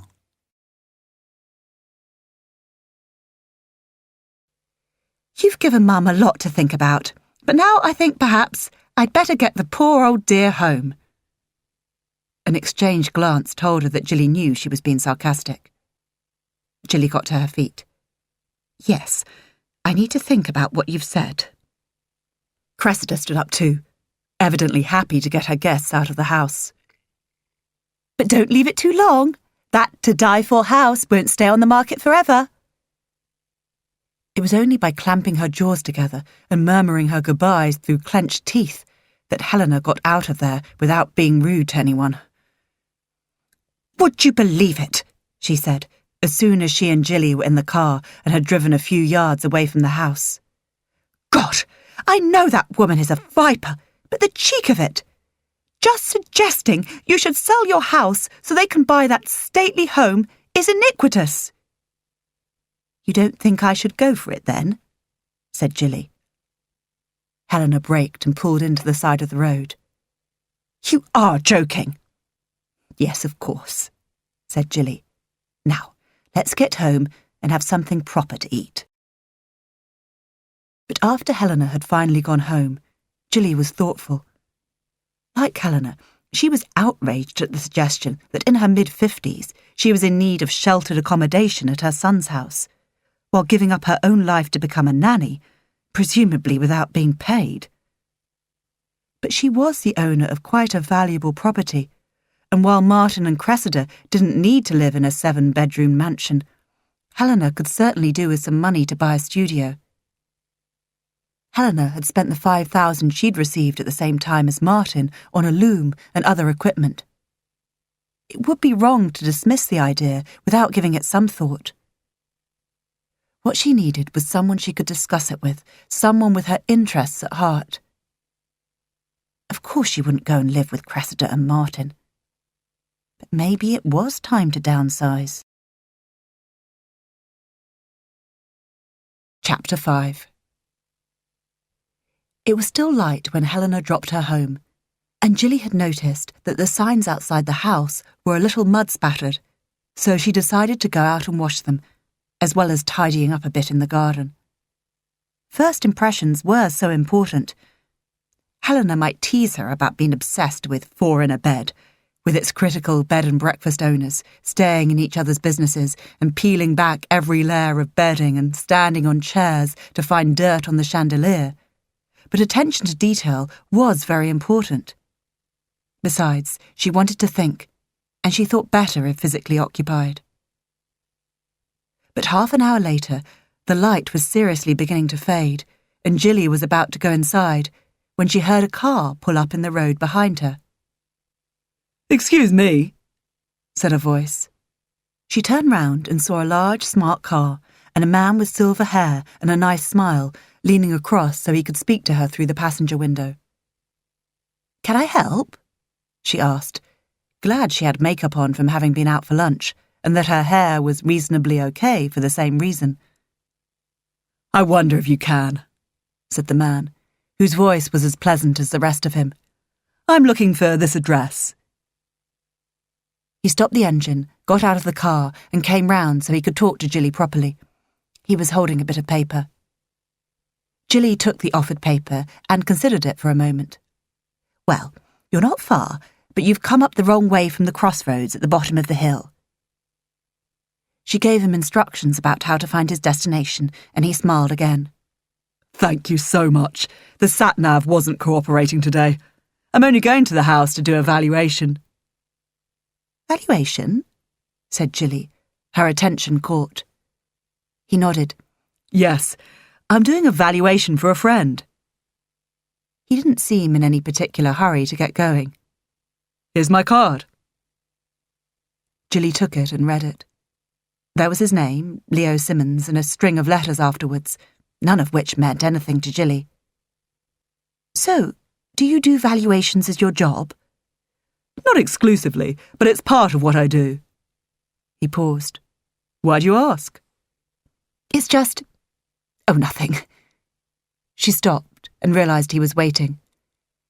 I think I ought to get my house valued, said Jilly quickly, before she could change her mind. It's never a bad thing, said Leo quietly. Although I can see you're not quite happy about it. Knowledge is power, after all. It is. I'll make an appointment, said Jilly, holding his card tightly and getting mud on it. I'll tell you what, unless you're busy later, why don't I do this house up the road and then come back and do yours? Excellent idea, said Jilly. And then I can't back out, she added to herself. Knowledge was indeed power, and having her own valuation done meant Cressida couldn't start telling her how much valuable real estate she was sitting on. Brilliant. I'll be round in about an hour. Which gave Jilly an hour to give the house another tidy in his honour. Jilly kept everywhere open to the public immaculate, which included the kitchen. But her own bedroom would have put any teenage girls to shame. In fact, she thought, it could belong to very untidy teenage twins. But as with so many occupations, running a B&B had an element of smoke and mirrors about it, and making a room, even her own, look good in a very short time wasn't much of a challenge to Jilly. The first thing she did was take the duvet off the bed, then every item of clothing that wasn't dirty, in which case it went in the capacious laundry basket, was laid on the bed. Floordrobe became bedrobe. When she was satisfied there was nothing else lying about, she laid the duvet carefully over the top. A few scatter cushions, artfully placed, and the room was instantly tidy. The ensuite bathroom took a little longer, but she had time to refresh her makeup before she hid it all away in the cupboard behind the mirror. Leo wouldn't need to open the cupboard to value the house, and if he looked like doing so, she'd stop him. As she reapplied her foundation, she wondered if it would look as if she fancied him if she appeared too made up. But no, she decided. She always made sure she was looking her best when she knew guests were due. It was only professional. This was a professional visit, and she should prepare for it. Although she couldn't help reflecting that he was a very attractive man. And while she had seen many attractive men since her divorce, this was the first one that made her feel just a little bit fluttery. The thought made her happy. Well, this is a lovely house, said Leo Simmons, having arrived back an hour later, as arranged. He was in the large hall, looking around. But I imagine running a bed and breakfast is very hard work.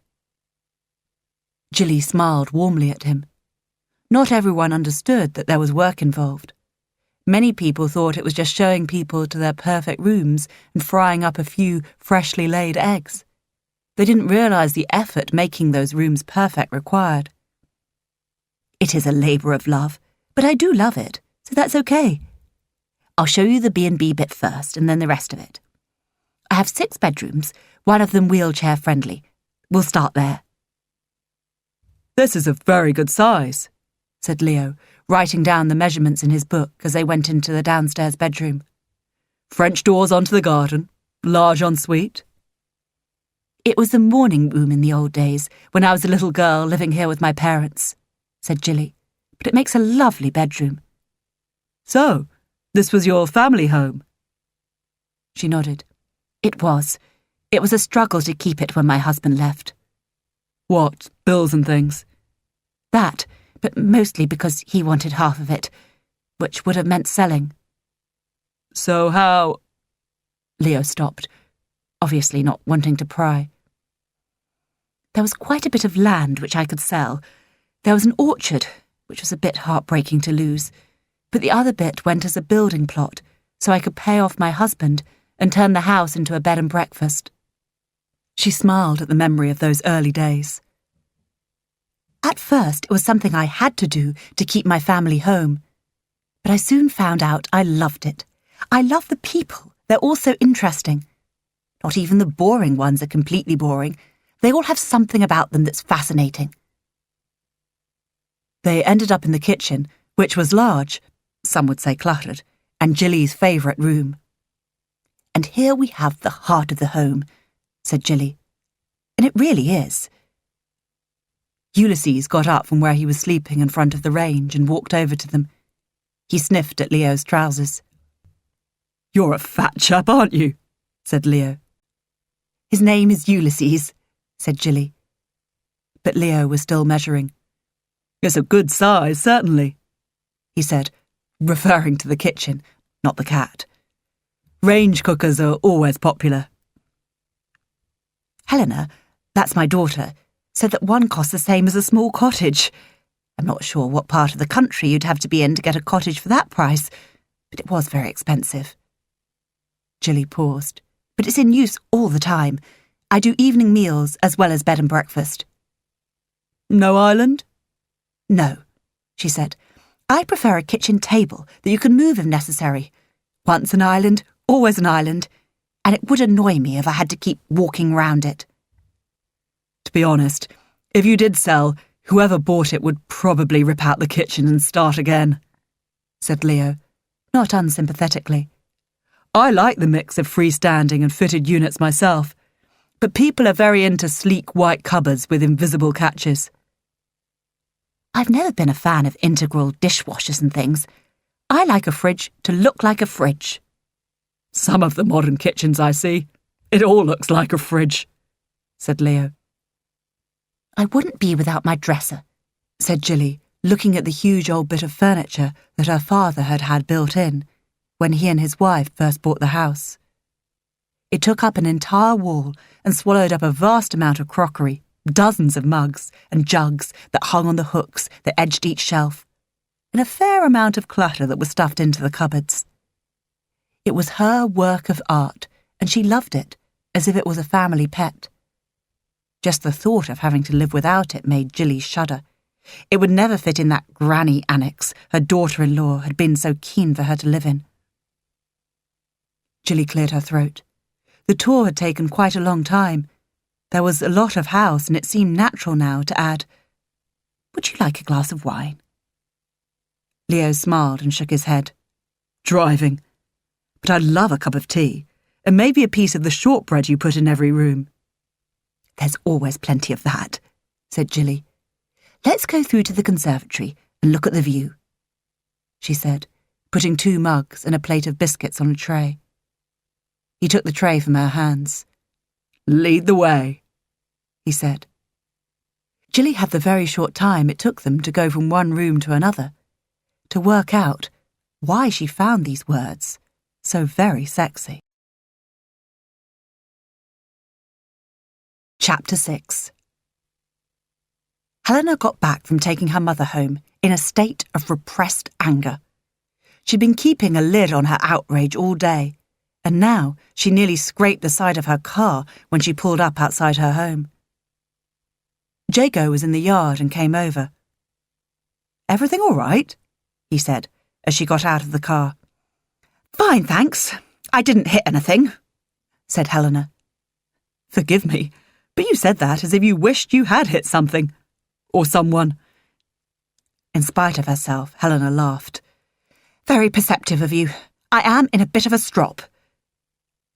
He regarded her for a few moments, as if debating the wisdom of his next words. "Would you like to come and have a glass of wine and tell me about it? I can no longer offer you a cat to cuddle. Zulika and her kitten have gone back to my sister." "I saw them leaving, but even without them, that's a very tempting idea. Especially if you've got a fire going. I spent the day in a glass house, not a heated one." "With people you don't awfully care for, I can tell. Wait till you've had half a glass of wine, and then you can really let rip about them." Helena went into her own house first, to use the loo and check on her hair. Cressida always made her wish she'd spent hours coaxing it into fat curls that ended on her shoulder, like the woman who helped Lord Sugar on The Apprentice. Only Helena never quite had the time or inclination. Now, as it was a mess, she put it in a loose plait and went across to Jago's. The thought of wine, a fire, and a good old grump about her sister-in-law was calling to her. If you pull your chair right up to the fire, you feel some heat, and more importantly, overlook the fact you're sitting in a building site, said Jago. One day, it'll be my des res, but now, well, you can see how it is. Oh, this is lovely, said Helena. I didn't think you'd actually have a fire, it being April and all. April is the coldest month, he misquoted, handing her a very large glass of red wine. And I always have lots of wood that needs burning. You start on that. He indicated the wine. I'll bring in some bread and cheese. You don't have to join me, but I'm starving. I'm hungry too, and I've got shortbread we can have for pudding. Shortbread? My mother makes it as a reflex action. She has a B&B and puts it in the guest rooms. She gives any that are left over to any passing person, and it's often me. I'll get it later. For now, all she wanted was to sink into the extremely shabby, exquisitely comfortable armchair, sip her wine, and look into the flames. When they had both eaten quite a lot of sourdough loaf and selection of cheeses with strange-sounding names that he produced, along with another glass of wine, Jago said, So, tell me. Helena sighed the sigh of the replete person who never stayed angry for long. It's my sister-in-law. Yes? She seems to want my mother to sell her house so she and my brother can buy a mansion with 7 bedrooms and a horrid granny flat. My mother would live in the granny flat and look after their child. She paused. Mind you, me and Mum both feel that Izzy, short for Ismini, but we're not allowed to shorten it, is a bit thin and could benefit from Mum's cooking. Jago considered. People who call their child Ismini could be capable of anything. Helena checked to see if he was teasing, and while he was twinkling a bit, his look was basically sympathetic. My worry is that Mum will actually do it. She says she won't, but she's a bit soft. I can't totally rely on her to stand firm. When you say soft, you mean stupid? No, I mean soft-hearted, too kind. I promise you, she can't pass a homeless person without giving them money, and she never comes back from London without at least 10 copies of The Big Issue. She paused. If she gets lost, which she does all the time, she asks the Big Issue seller and gives them a tenner for their trouble. Oh, that is kind-hearted. And I don't mind that, or the fact that she cries at almost anything she sees on telly. I can't even go with her to the cinema. But it's a worry that when Cressida suggests she's been selfish, keeping her big house when they could do with most of its value, guilt will make her say, Yes, that's true. Here you go, darling. Did your sister-in-law suggest that? No, but she will, and Mum will cave in, and she had to work so hard to keep the house after the divorce. Explaining what happened, her mother selling the orchard and land for a building plot, something that caused such heartache at the time, when no one knew who might buy it and what kind of a property her mother might find next to hers. Helena took another glass of wine, and she knew she would probably wake with a hangover. So what did happen? Asked Jago, putting down the bottle. Who bought it? Actually, a lovely couple who built a kit house, but it looks really nice, and they get on well, so it all worked out. But poor Mum was beside herself. She had to have hypnotherapy to get through it. And did that work? Brilliantly. Helena paused and started to get up out of her chair. Thank you so much for the wine and the moan, not to mention the bread and cheese. But I should get back. I have so much work to get through, while I still have space to do it in. You promised me shortbread. You know builders live on biscuits. Oh, I'd forgotten. I'll pop back and get it. It's still in the car. I usually have to give it away, because if I ate all Mum gives me, I'd be fat as a pig. She laughed. I'll tell Amy I gave it to you, and she'll be pleased. Mum too. Why's that? Because they think I'm flirting with you, showing normal human behaviour in the presence of a single male. Mind you, We never found out if you are or not. I am, he said quickly, very single. Helena looked at him with a narrow gaze, suddenly aware of how attractive he was. I'm just a man who has no time for romance. He said it as if he had no wish to elaborate. Well, there's something we have in common. Why is it people find it so difficult to accept that one can be perfectly normal but not want to spend time looking for a life partner? Helena realised she was just a little bit drunk and her filters were down, but she didn't stop. I don't want to spend my time on dating apps. I want to be weaving, not swiping left or right, saying yes or no to someone I've never met who is bound to be boring. My friends seem to think that I should see every man under 70 as a potential partner. He seemed amused. Under 70? Your friends are tough. I wouldn't have thought you should look at anyone over about 40 myself. Because, how old are you? 27. Well, make that under 35, unless you fancy older men. She couldn't help laughing. I don't fancy any kind of man. Well, I don't mean that exactly. I do fancy men sometimes, but I don't want to do anything about it. Not just now. I've got too much on.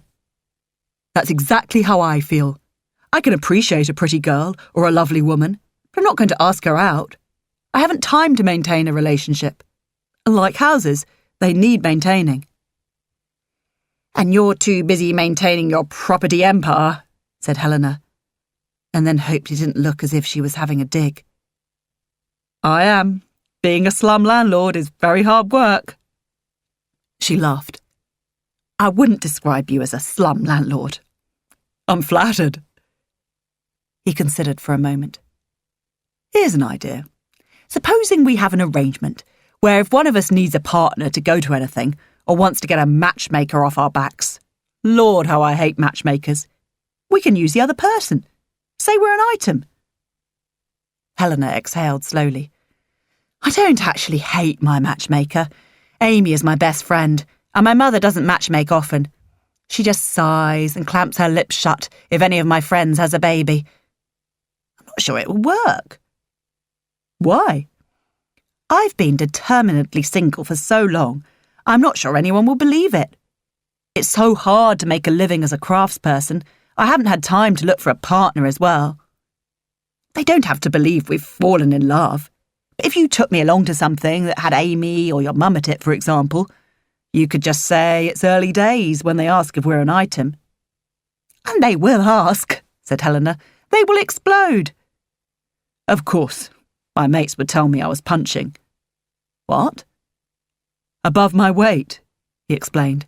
But I'll just shrug in a casual way and say, if you've got it, you've got it. I'll channel Joey and friends. That's a brilliant plan, and I'll get the shortbread immediately, said Helena. Joey eats everything. Actually, hang on a minute. I've just had an idea. Somewhere you might be able to put your loom for, say, at least another 6 months. Well, that's amazing. It might not be that amazing. The room needs an awful lot doing to it to make it usable, and I can't do the work. So, you'll have to do it. Listen, mate, I like DIY as much as the next girl, but I'm not a builder. He laughed. You don't need to be a builder. He hesitated. Would you like me to show it to you now? It's not far. Helena suddenly felt very tired and regretted drinking so much wine. Actually, I don't think now is a good time. I'm a bit drunk, and I'd probably say yes to something I'll think is a really bad idea in the morning. He laughed. I'll come with you to your car and get the shortbread. And I'll knock on your door tomorrow and arrange a time to see the building. When Helena was in bed, reading a couple of pages of her book, she realised she'd spent the nicest evening with a man that she had for a long time. She had resolved to give Amy a little lecture on the benefit of platonic friendships when she stopped herself. Much better to stick to Jago's plan of letting everyone think they were together. Then Amy would stop going on about her trying to find a boyfriend. She could say she had one and Jago would back her up. She felt very satisfied, not to say smug. Helena was glad now that Amy, after her brave words about checking Jago out, had confessed to her that she actually had her eye on someone else just at the moment, and so wouldn't mind Helena claiming Jago. Everyone would be happy. She even fancied Jago a bit, which would make the whole charade a bit more realistic. Result. It was about 10 when Jago turned up the following day. He was holding the empty shortbread tin. "I can't believe you've eaten it all already," Helena said when she saw him. "No, although it was absolutely delicious. I put what I didn't eat into another box. I popped over to arrange a time to go and see this building." Aware that he was busy, and it was very kind of him to try to find her somewhere for her loom, Helena said, "When is good for you?" "Now, actually. I could start another job, but then I'm due over at another part of my vast empire." His tone was expressionless, and it made Helena smile. "I could do now too. Just let me get a jacket. It's still not warm, is it?" A few minutes later, she swung herself up into his pickup. "It's not far. We could walk, really, but we're both busy," he said. "It's an old barn I'm converting, but it's not a priority. Haven't currently got the cash to do it up." "I'm never sure about barn conversions," said Helena. "How on earth do you heat them? They'll never be cosy with the heat going straight up to the rafters, which would get dusty and be hell to clean." He laughed. "You're probably right about the rafters, but underfloor heating solves the other problem. This'll have a wood burner as well, for the look of it, really. When I've finished, it'll be energy neutral, more or less." "Oh, very green." "I try to be. I hope to sell this one for loads of money, and then I can reinvest in some more affordable housing." "Very philanthropic," she said, but more seriously this time. "I try to be," he repeated. Helena glanced across at him and caught him looking suddenly very serious. There was a glint of real determination in his expression. She looked out of the window quickly. There was something behind the jolly builder exterior of Jago she didn't want to disturb. He pulled back a large sliding door to a substantial barn. It was empty of agricultural trappings, but although there was a wooden floor and staircase, indicating where the bedrooms would be, the rest was still as it had been when it had been a working building. "So, you see, it's a work in progress," he said. "You could put your loom in here in return for a bit of lime mortaring." He indicated the huge gable end of the barn. "Just a bit. Can't you plaster it?" "I could, but people love a bit of exposed stone, and I'm building to sell here." "I think too much exposed stone makes it look like a prison," said Helena, aware she might be doing herself out of a workspace. "I like to give buyers a certain amount of choice. I'd need to point it anyway. Those gaps in the stone need filling, whatever the final finish is." "It's a big space." "Too big?" he asked. "I've got industrial heaters you can use if you feel cold." "Summer is on its way, they tell us. And if I could just be in here until I've done enough work for my big exhibition, that would be great." "Presumably it takes a while to set the loom up." She nodded. "It does, but as I insisted on having a large loom instead of just the small ones that Amy has, I have to pay the price. I can do much bigger stuff on a large loom." "I haven't met Amy yet. I've been remiss as a landlord." She laughed. "We must make a plan so we can get together. If I don't do it, she will. And when she's met you, we can tell her, and for the moment, her only, that we're an item. I can't wait to see her reaction." Helena couldn't help feeling relieved that she had seen Jago before Amy had. Whoever Amy had her sights on just this minute may well have not got a look in had she seen Jago. Chapter 7.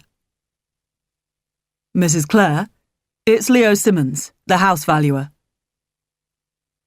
Jilly wouldn't have admitted to anyone how excited she was to hear Leo's voice at the other end of her landline, a couple of days after he had valued the house, and not because she was desperate to know the value. "Jilly, please.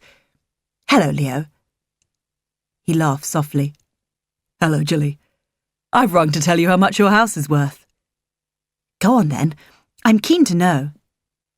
Well, I hope you're sitting down. Goodness, she said when he had told her. She thought she had a rough idea of how much her house was worth. This was quite a lot more. Don't make any hasty decisions, said Leo. But if you do decide to sell, I'd be delighted to advise you. While I'm not really an estate agent, more a property consultant, there are a lot of charlatan estate agents out there, and I could help you stay out of their clutches. I'll definitely consult you if I decide to sell. She paused. So, how much do I owe you for the valuation, and where and how do I pay?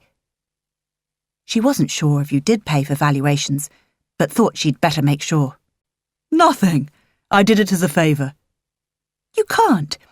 You don't even know me. I mean, before. I insist on paying. Jilly hated getting things for nothing. I can, because I have a favour to ask you in return.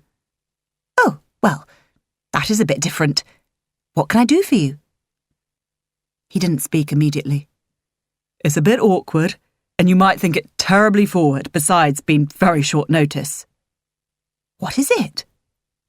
Jilly was on tenterhooks. I was forced to buy 2 tickets for music at Gainsborough tomorrow night. Do you have a clue what I'm talking about? Jilly laughed, feeling relaxed and very happy. Of course, I've been a couple of times. It's our local Glyndebourne, only they have it in a barn. It's a shame it's so early in the year, but apparently they have it then because the singers are cheaper to hire or something. The gardens at Gainsborough House would be such a perfect setting for opera. Then it really would be like Glyndebourne. But it's only extracts, isn't it? Being new to the area, I don't know what to expect. Will you come with me? You're probably going already. It's such short notice, he repeated.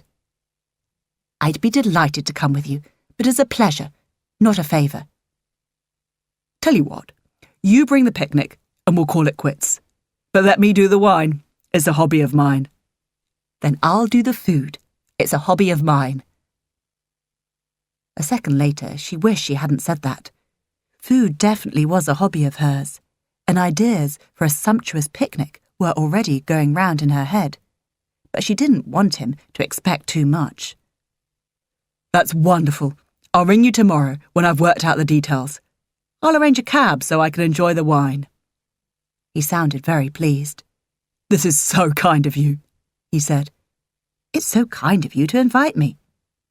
To be honest, I don't know any other attractive women in the area I could ask, so I'm thrilled you said yes. Jilly laughed. I think I'd better end the call now, she said. Ring me when you know the details. She went round the house in a haze of happiness, wishing she had someone she could tell about this rather surprising conversation. She didn't want to tell Helena because she didn't want to have to explain that she'd had the house valued. She would go mad with rage at her brother and sister-in-law. No, she just wanted to enjoy the anticipation. Going to a big local event with an attractive man was a real ego boost. She was going to savour every second of the event and the run-up to it. But Jilly's joy was marred by the burden of knowing how much her house was worth. While it was lovely in some ways, was it fair of her to sit on a property valuable enough to give both her children sizable amounts of cash and leave enough for her to buy a little cottage somewhere? Probably not. She was researching high-end picnic options when her son rang her.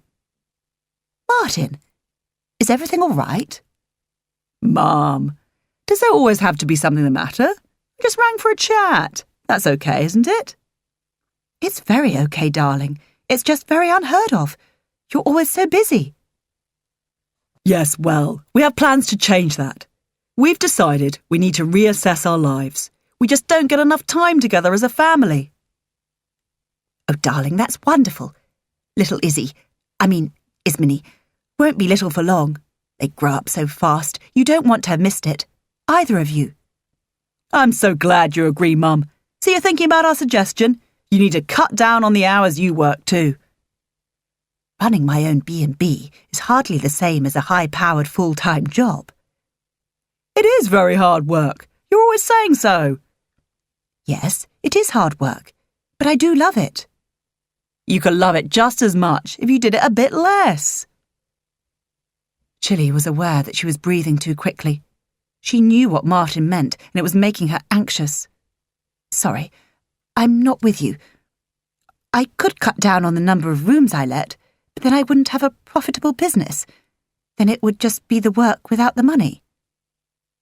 What we're suggesting is that if you sold Fairacres and we bought the house we showed you online, you could run a couple of the extra rooms as B&B rooms, and the extra income would mean me and Cress could work less intensively. Remembering what the hypnotherapist had told her after her divorce, Jilly did some measured breathing, making sure the outward breath lasted longer than the inward. So, you're suggesting that I do the work and you get the money? Mum, don't go all mercenary on me. If you sold your house, you wouldn't need the money. I think I would, darling, because all the money would go into buying your house. This wasn't quite true. If Leo's valuation was correct, there'd be quite a bit left. But she wasn't inclined, just at this moment, to share this with her son. He hesitated. I'm sure not all of it. It must be a very valuable property. It was your childhood home, Martin, Chili said. It's not just real estate. I know, he said soothingly. But everything has its time, Mum, and we don't need a childhood home anymore. We need homes for now, when we're grown up, and Helena needs somewhere for her loom. I'm not saying I won't think about selling, darling, but I won't be running a B&B in your house. Chili was very particular about how she treated her guests and presented the rooms, and she wasn't going to risk Cressida telling her how to do it differently. And she would. Fair enough, said Martin, not quite getting it. It wouldn't be a deal-breaker. You could still come to live with us, he said generously. Or I could buy a little cottage somewhere, then you wouldn't need a house with a granny annex, which would be much cheaper. Oh, but we need you on site for Ismene. You know you'd love that. I've said I'll think about it, said Jilly, and that will have to do for now. But she was so enraged by his suggested plan that she had to have a cup of tea and one of the shortbread biscuits she continually made for other people, but never ate herself.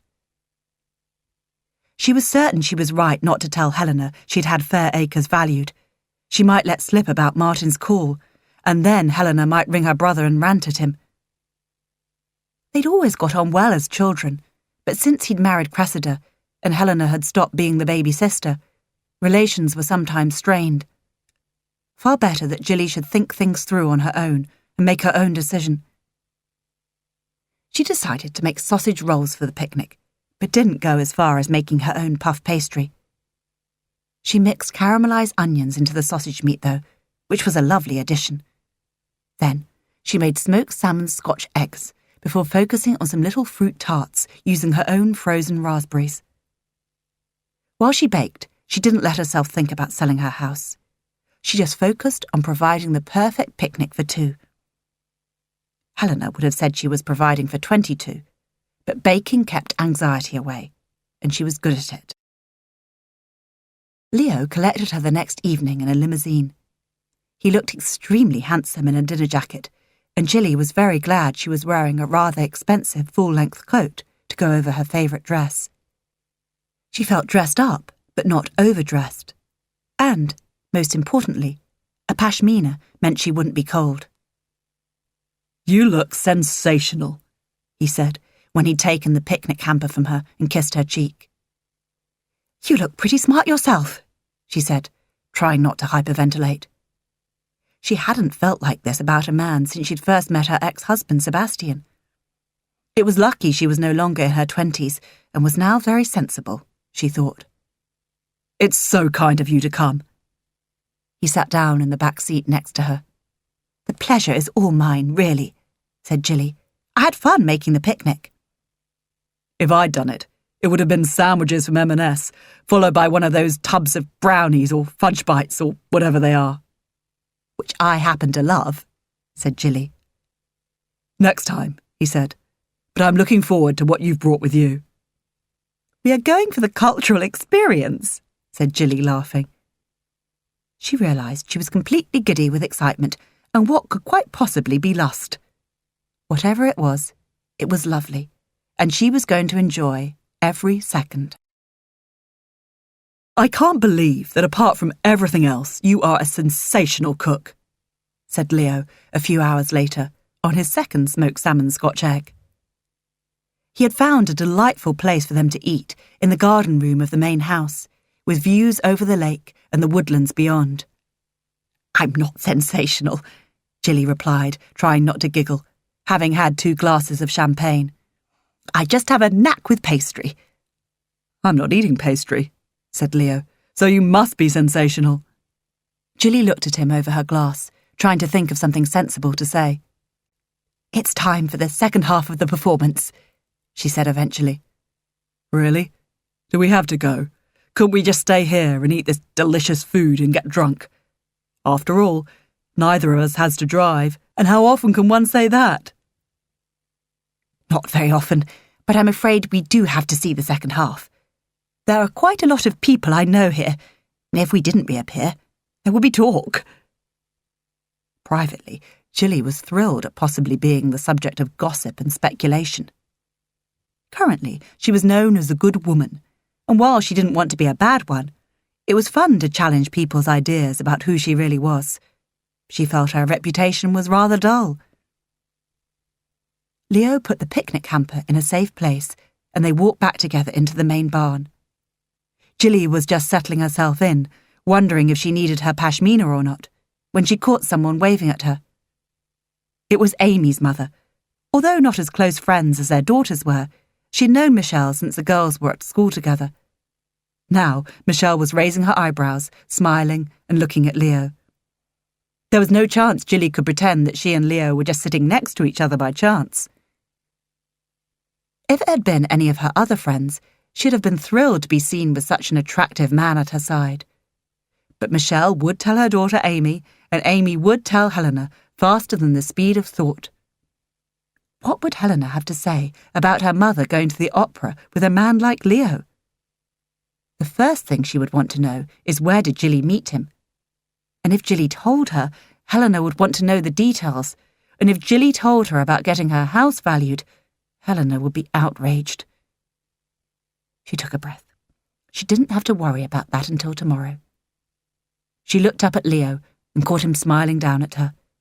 Her stomach flipped. She was thrilled that her stomach could still do that. She'd sort of assumed that it was an ability one lost with age, like being able to do the splits. This thought amused her so much she almost laughed out loud. Leo caught her expression and gave her a very wry look. This was worth any amount of interrogation from Helena tomorrow, she decided. Jilly felt incredibly like a teenager on the way home. She sat in the back of the car with Leo, wishing she lived a lot further away than she did. He picked up her hand and looked at it.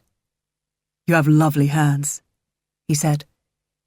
Jilly used to be proud of her hands, but felt that work and the passing years had spoiled them. She managed not to argue with him, though, and was proud of herself. Thank you. Then they were outside her house, and the driver was taking her up the drive to her front door. Leo got out, ran round the car, and opened the door for her. He ushered her up to the door. Thank you so much for a lovely evening, he said, stealing her line. I do hope we can do something like it again. I'd like that very much, said Jilly, suddenly desperately shy. I've had such a nice time. Thank you so much. He kissed her lightly on both cheeks. I'll be in touch. Soon. Chapter 8. From the moment Amy had arrived to pick Helena up for a weaving workshop, Helena could tell that Amy had gossip. She didn't say anything on the journey, and Helena decided not to give her friend the gratification and ask her. When they'd arrived at the venue and done most of the setting up, Helena caved in. So, why are you looking so pleased with yourself? She asked, ostensibly checking the list of names she had in front of her. You're looking amazingly smug, and you obviously have big news. I have such brilliant gossip. You will not believe it. And it's really nice gossip too, nothing nasty. So, tell me. Not sure we've got time now. Everyone's pretty much here. But afterwards, defo. Helena considered that Amy's use of rather old-fashioned slang was one of the many things she loved about her. Her habit of leaving you hanging was less endearing. But Amy had a point.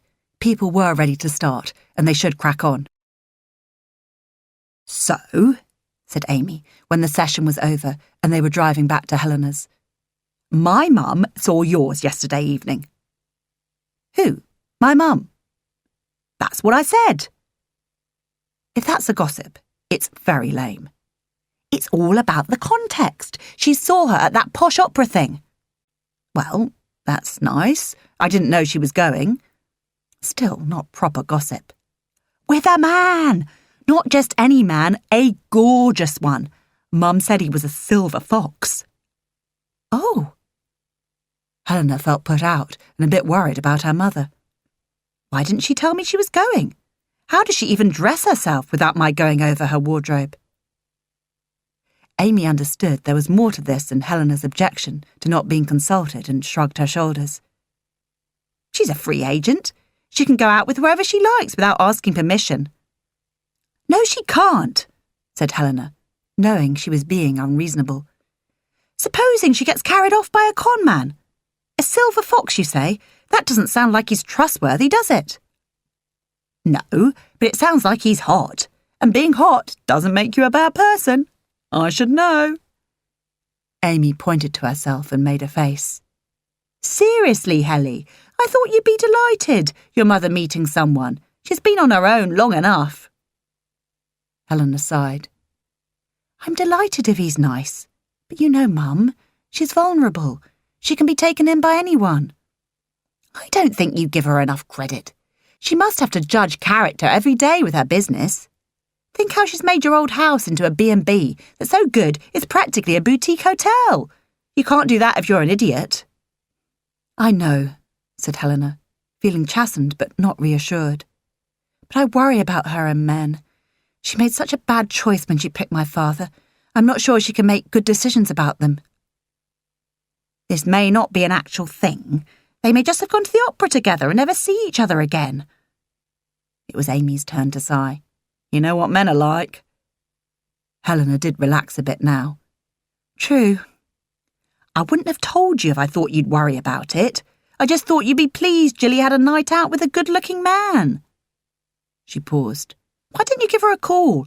Not to tell her off, ovs, but to congratulate her. Say you'd heard and you're a bit gel. Helena laughed properly now. She won't believe I'm jealous. But on the subject of men, have you met our gorgeous landlord yet? Helena realised that she hadn't thought of him as gorgeous before, and now she described him as such, Amy will get overexcited. No, I didn't go in the end, as I had someone else in my sights. I told you. But you didn't describe him as gorgeous. I might have called round anyway. Helena shrugged. So, have you done anything about him? Amy went on, firing up her regular arguments. You need to get in there. You can't just stand back and hope that he'll do something. He won't. Men are totally lazy when it comes to women. Probably because if most women are like you, men have them crawling all over them. They don't have to make an effort. And women do. Amy was very clear on this point. Helena was very tempted to say something about her and Jago, but she held back. It might rebound on her. So instead she said, Well, my mother obviously doesn't seem to have to make much of an effort. I'd have known if she'd had her eye on this silver fox.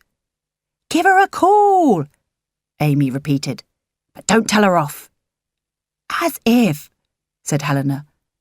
Although she took the warning to heart, she would be very casual, as if she wasn't remotely worried about who her mother went out with. She waited until early afternoon, when her mother was likely to be at her desk sorting out her diary, before she rang. Hi, Mum. What's this about you being seen with a silver fox? Helena hoped she sounded sufficiently light-hearted. Did you have a good time? she added. Amy told you? Jilly laughed.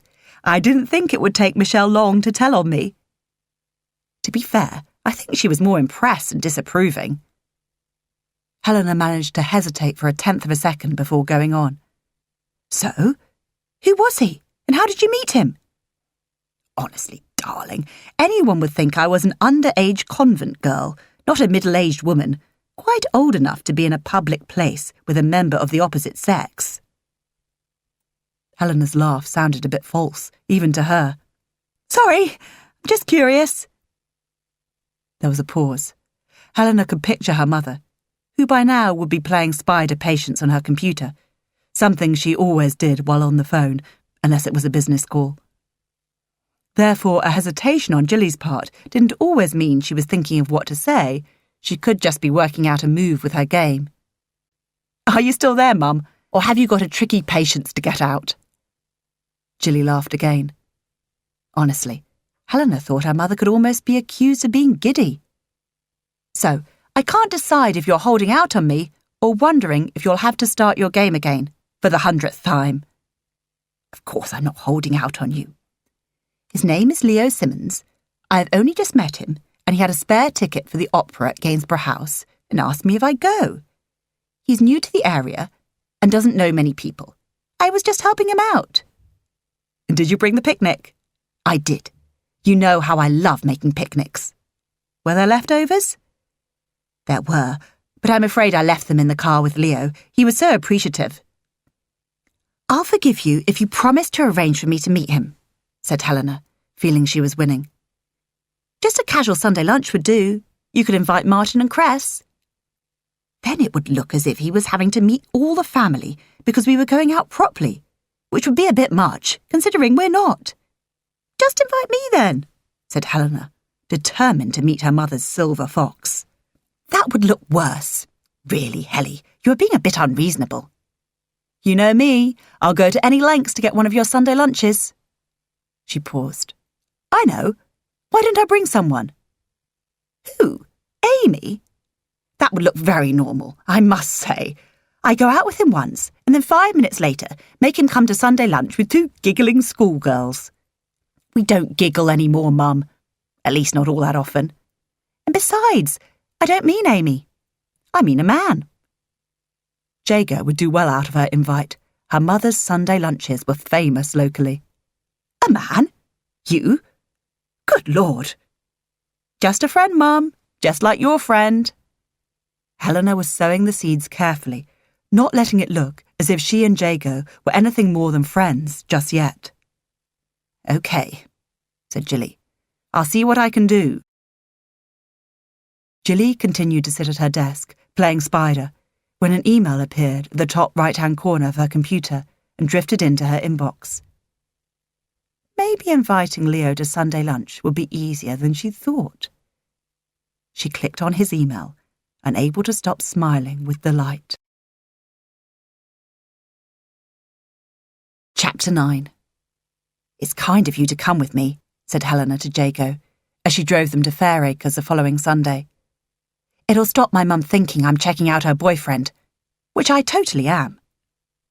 We all need to take time off to have lunch, said Jago easily, although neither of us are very good at that.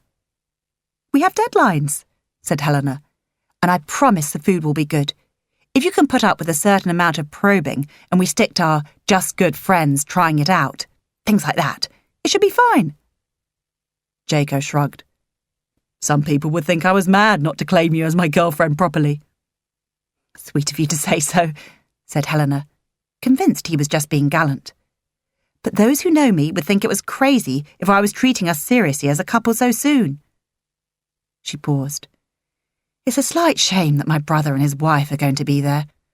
Although my niece is good fun, in a strange way. We had lunch with them only last week, and frankly, I prefer the gaps between family meals with them to be bigger. What's wrong with your brother and his wife, then? My sister-in-law, Cressida, doesn't really approve of food. She'd rather have a smoothie full of supplements than a proper meal. She disapproves of my mother's old-fashioned methods that mean her roast potatoes are the best. What about your mum's Yorkshire puddings? Helena took a breath.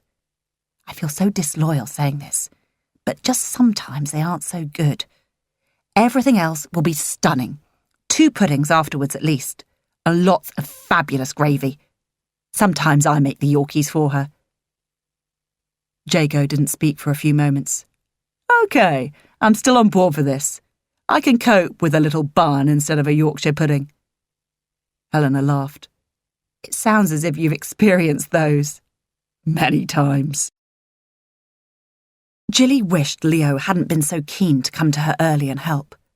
She found it slightly difficult to talk to people and cook, unless it was breakfast when she was so practiced. But his enthusiasm for her company was flattering. He obviously wanted the lunch to go well as much as she did. Now she was whisking her gravy, wondering if there was enough, and as always, deciding there wasn't. There's always a point with gravy, she said to Leo, who was pulling corks out of the bottles of wine that he'd brought. When it tastes perfect, but wouldn't give people more than a teaspoon each. You have to steel yourself to possibly ruin it when you add things to make it enough. Wouldn't it be better to have a teaspoon of perfect gravy than a lot of substandard stuff? Jilly was horrified. My gravy is never substandard, and not enough gravy is the most depressing thing. I'm going to get out my mother's little helpers. Which are? Soy sauce, Madeira, Bisto. They all have their place. She really wanted him out of her kitchen. Leo, I know I don't know you very well, but do I know you well enough to ask you to set the table? Everything you need should be in the sideboard in the dining room. Of course. Anything I can do to help. Jilly turned on her fan oven. Most of the meal was being cooked by her large range, but she wanted control for her Yorkshire puddings. She was always a bit nervous about them, but with Cressida coming, she really wanted them to be right. Although it should have been Leo she was keen to impress, she trusted him not to be critical about them. The beef was superb, resting under layers of tea towels. The potatoes were perfect, the roasted carrots buttery and sweet. The broccoli was all ready to steam. All she needed now was a couple of trays of nicely risen Yorkshire puddings. Ismene, her only grandchild, loved Yorkshire puddings. She wanted them right for her especially. While she sorted through the cutlery fresh from the dishwasher, Leo would find a lot of things missing in the sideboard drawers. She thought about the enormous bundle of narcissi Leo had brought. They were so perfect, much nicer than lilies or something more exotic, and there were always so many of them. She never liked flowers out of season, and he obviously felt the same. It was all going so well. They'd been out for dinner the previous evening, and it had made her feel so fluttery and excited. "Shall we introduce ourselves?" suggested Leo, as everyone arrived at once.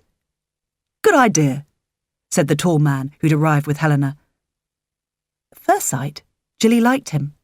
He was relaxed and easy, not particularly smartly dressed, unlike Leo, who was wearing an immaculate suit and silk tie.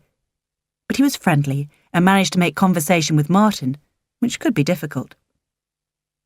"I can't believe you drink sherry," said Cressida, who was nursing fizzy water with a sprig of thyme in it.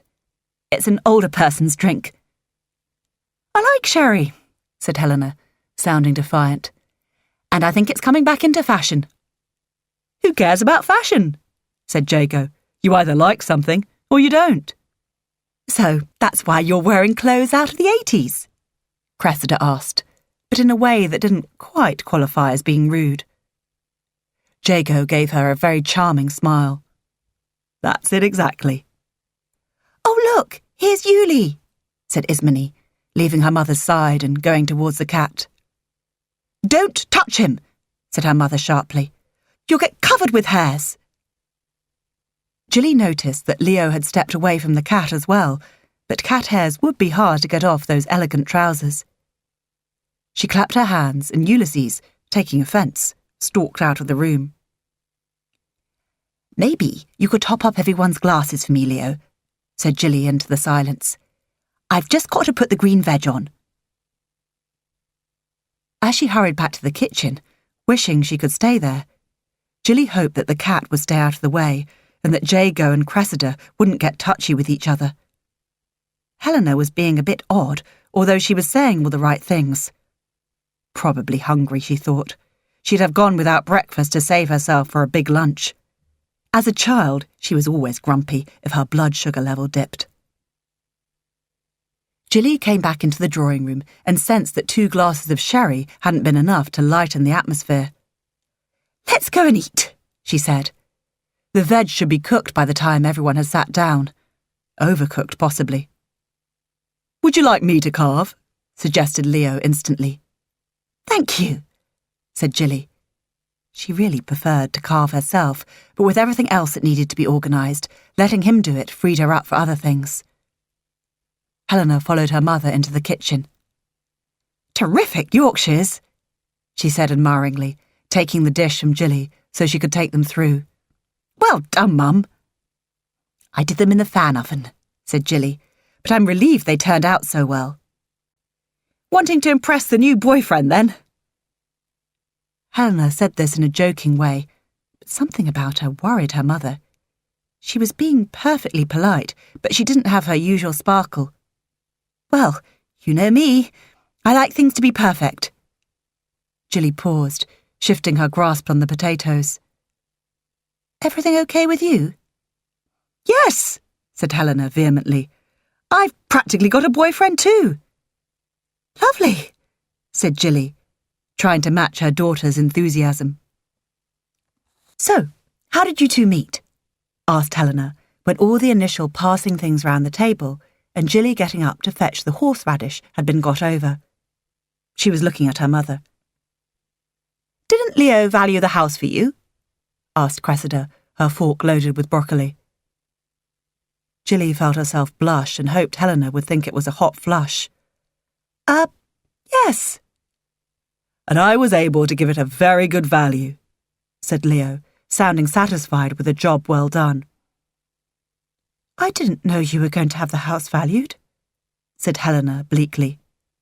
"Well, of course she would, if she's thinking of selling it," said Cressida, looking at Helena as if she were 2 sandwiches short of a picnic. "I hope you're not selling," said Jago. "This is such a beautiful family house."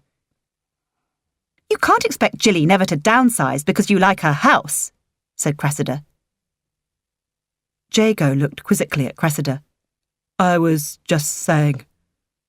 "Mummy, can I have a roast potato?" asked Ismene. "Just one," said Cressida. "All those bad fats and carbs, not healthy."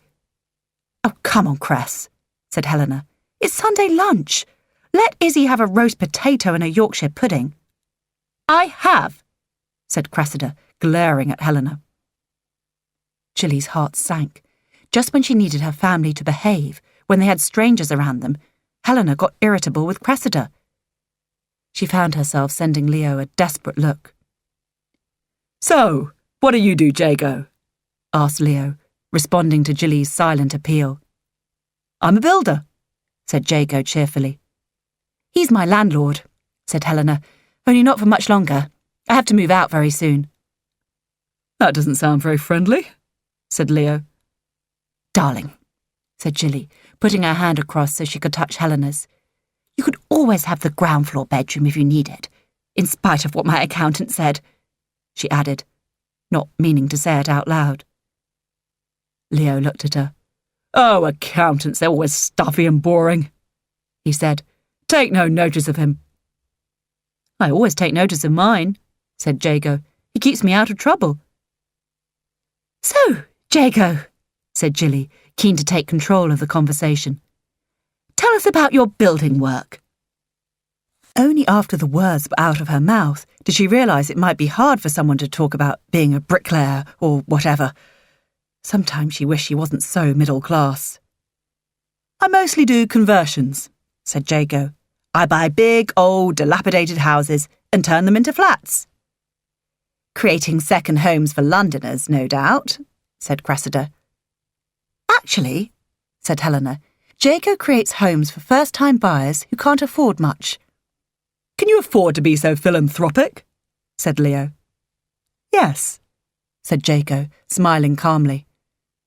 Jilly felt a bit put off by that remark from Leo. But when she looked at him, he caught her gaze and smiled in a way that made her melt inside. "Who's for seconds?" "Oh, yes, please," said Jago. "This is the best Sunday lunch I think I've ever had." Jilly's heart swelled a little. She loved feeding people, and she loved Jago for being so enthusiastic. Although she knew she mustn't become too fond of him. He and Helena may well not get together properly. It was far too early for her to look on him as a second son. "Yeah," said Martin. "Your gravy is great, and for once your Yorkshires have risen properly." "Thank you for your kind words, both of you," said Jilly. "Although Jago's words are quite a lot kinder than yours, Martin, dear." "Mum, I am your son. You shouldn't expect compliments." "I think she should," said Jago, "when her cooking is as good as this." "Shall I help clear away?" asked Cressida, just as Jilly was about to see if she could persuade anyone to have another potato or another sliver of meat. End of CD 2. CD 3.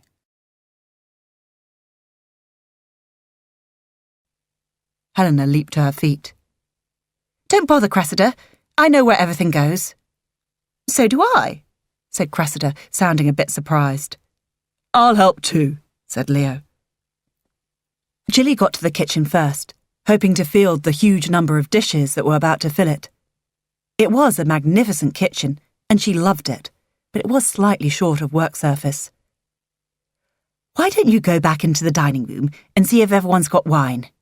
Jilly said to Leo. "Cressida, will Ismini have pudding? Or would you rather she had cheese? Or some grapes?" "Grapes are full of sugar.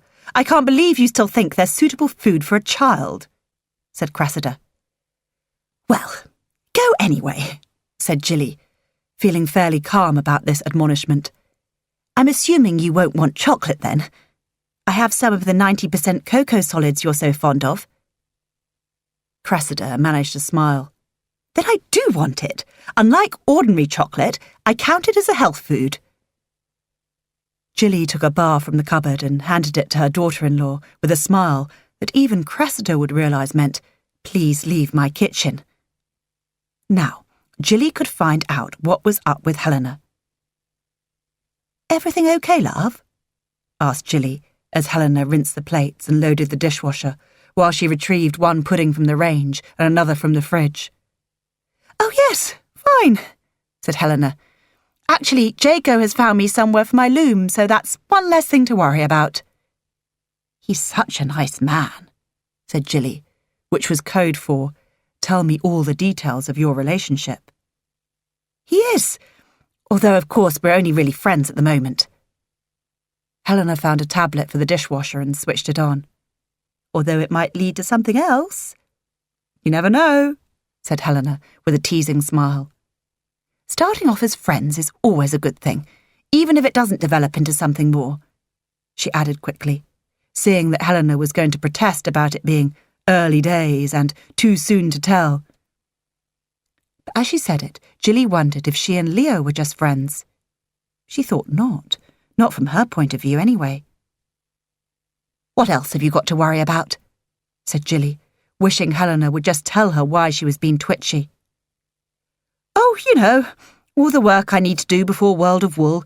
Nothing you can help with, Mum." She looked around the kitchen. "Are we having cheese first and then pudding? Or what?" "Both at the same time," said Jilly. "I can never decide which is better, so it's easier to let people decide for themselves." She smiled at her daughter. "I like your Jago's appetite." Helena laughed. "I knew you would.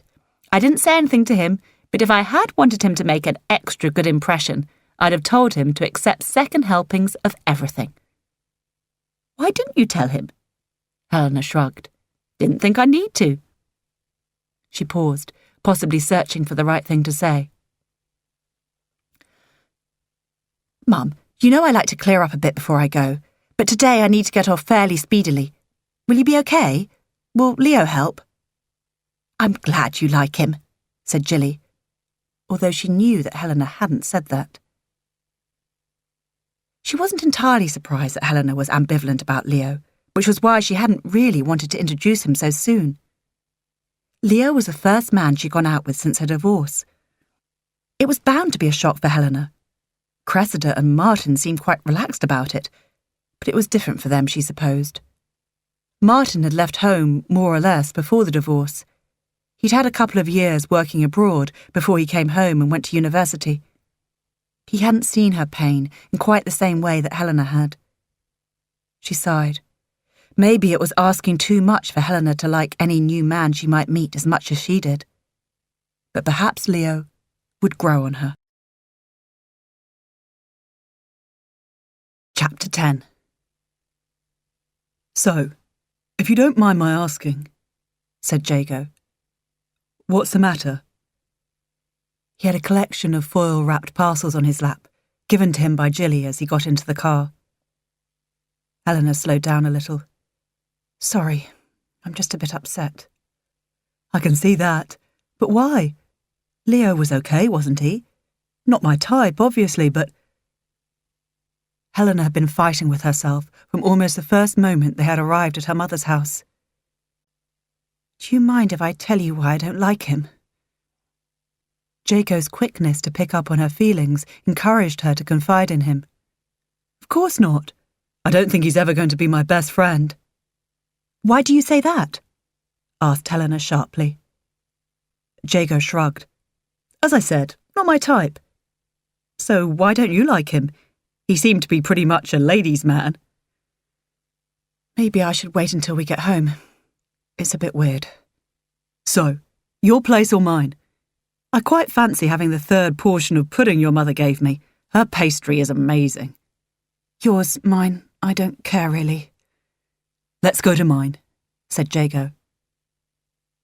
10 minutes later, Jago had settled Helena down with a mug of tea, having offered her wine and been refused, and pulled the sofa round so it caught the sunshine. Then, having put both portions of different sorts of pudding onto the same plate, he said, Spill. Helena sipped her tea, wondering where to start. It does mean telling you something rather weird about me. Which is? Do you know what a super recognizer is? She asked, desperately hoping for an affirmative. Nope, never heard of it. Helena exhaled. She hated having to explain this unusual ability. She felt it made her sound a bit strange. You obviously don't read enough crime fiction. It means I can recognize faces, even if I've only glanced at them, and remember them, even years afterwards, or even if I see them at a funny angle. Oh, that is a bit weird. But useful at parties, he added solemnly. She laughed. Very useful at parties, but it has its downsides, and this is one of them. What is?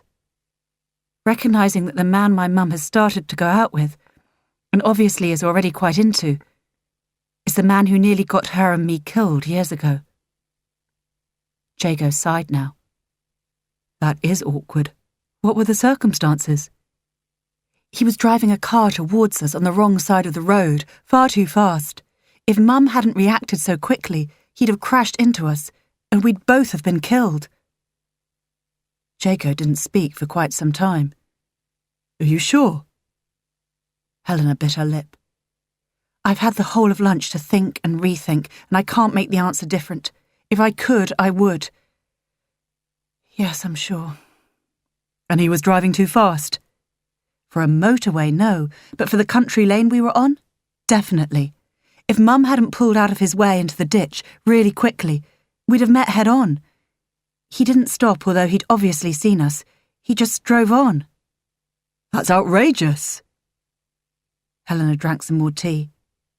We don't know why he was driving so fast. He may have had a sick child on the back seat or a dying dog. It's possible, I suppose. A bit unlikely. I agree. It's not really likely. I'm just trying to find excuses for him. Oh God, Helena. I don't know what to say. And nor do I. Not to my mum, anyway. If I say anything, it's going to look as if I don't want Mum to have a boyfriend, or any fun, or anything nice like that. But she knows about your superpower. Of course, but I still can't call her or turn up and tell her Leo was the man driving the car that time. Or maybe I should. She paused. Tell me honestly, how did you feel about Leo before I told you all this? Jago didn't rush to answer.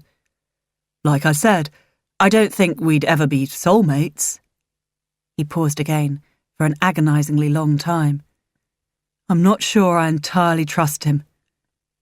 Weirdly, that makes me feel a bit better, said Helena. I couldn't trust him the moment I saw him, but I had to give him the benefit of the doubt, just in case. I mean, Mum's not likely to find many men she likes at this time in her life, is she? I know she's not old or anything, but the chances of me finding someone are slim, and not all the men I meet are married. It must be much harder at her age. Could you talk to your brother about this? Helena shook her head. I wish I could, but Martin's never really approved of my superpower, as you called it. He can't deny I have it, but I think he's a bit jealous. Besides, he has an agenda. Which is? He and Cressida want Mum to sell her house and share out the money so they can buy a fancy pants house with a granny annex that Mum could live in and so look after Izzy and the massive garden for nothing. It all came out in one anxious breath. Jago frowned. Oh, I don't think your mother would like that, would she? Unless she absolutely loves gardening. She quite likes it, but wouldn't want to do it day in, day out. So what has this to do with Leo? It was a reasonable question. He's something to do with property, and as you heard, he valued Mum's house. She must have asked him to. She will have got him round because Martin and Cress guilt-tripped her into it. She sighed. Maybe I'm paranoid, but I got the impression they knew him already. Jago considered this. Are you sure you won't have a glass of wine? I definitely want one, and I don't want to drink on my own. In which case I will. She smiled. I really appreciate having you to talk to about all this. I'd have talked to Amy, but she hasn't met Leo, and she would probably just see him as a good-looking older man, perfect for my mum. And if I said anything against him, she'd just think I was jealous, or that I wanted to be the only one with a presentable boyfriend. He grinned. Glad to know you think I'm presentable. Obviously I'm bigging you up a bit for friendship's sake, said Helena, smiling back at him. Were you going to get wine? I was, and I am.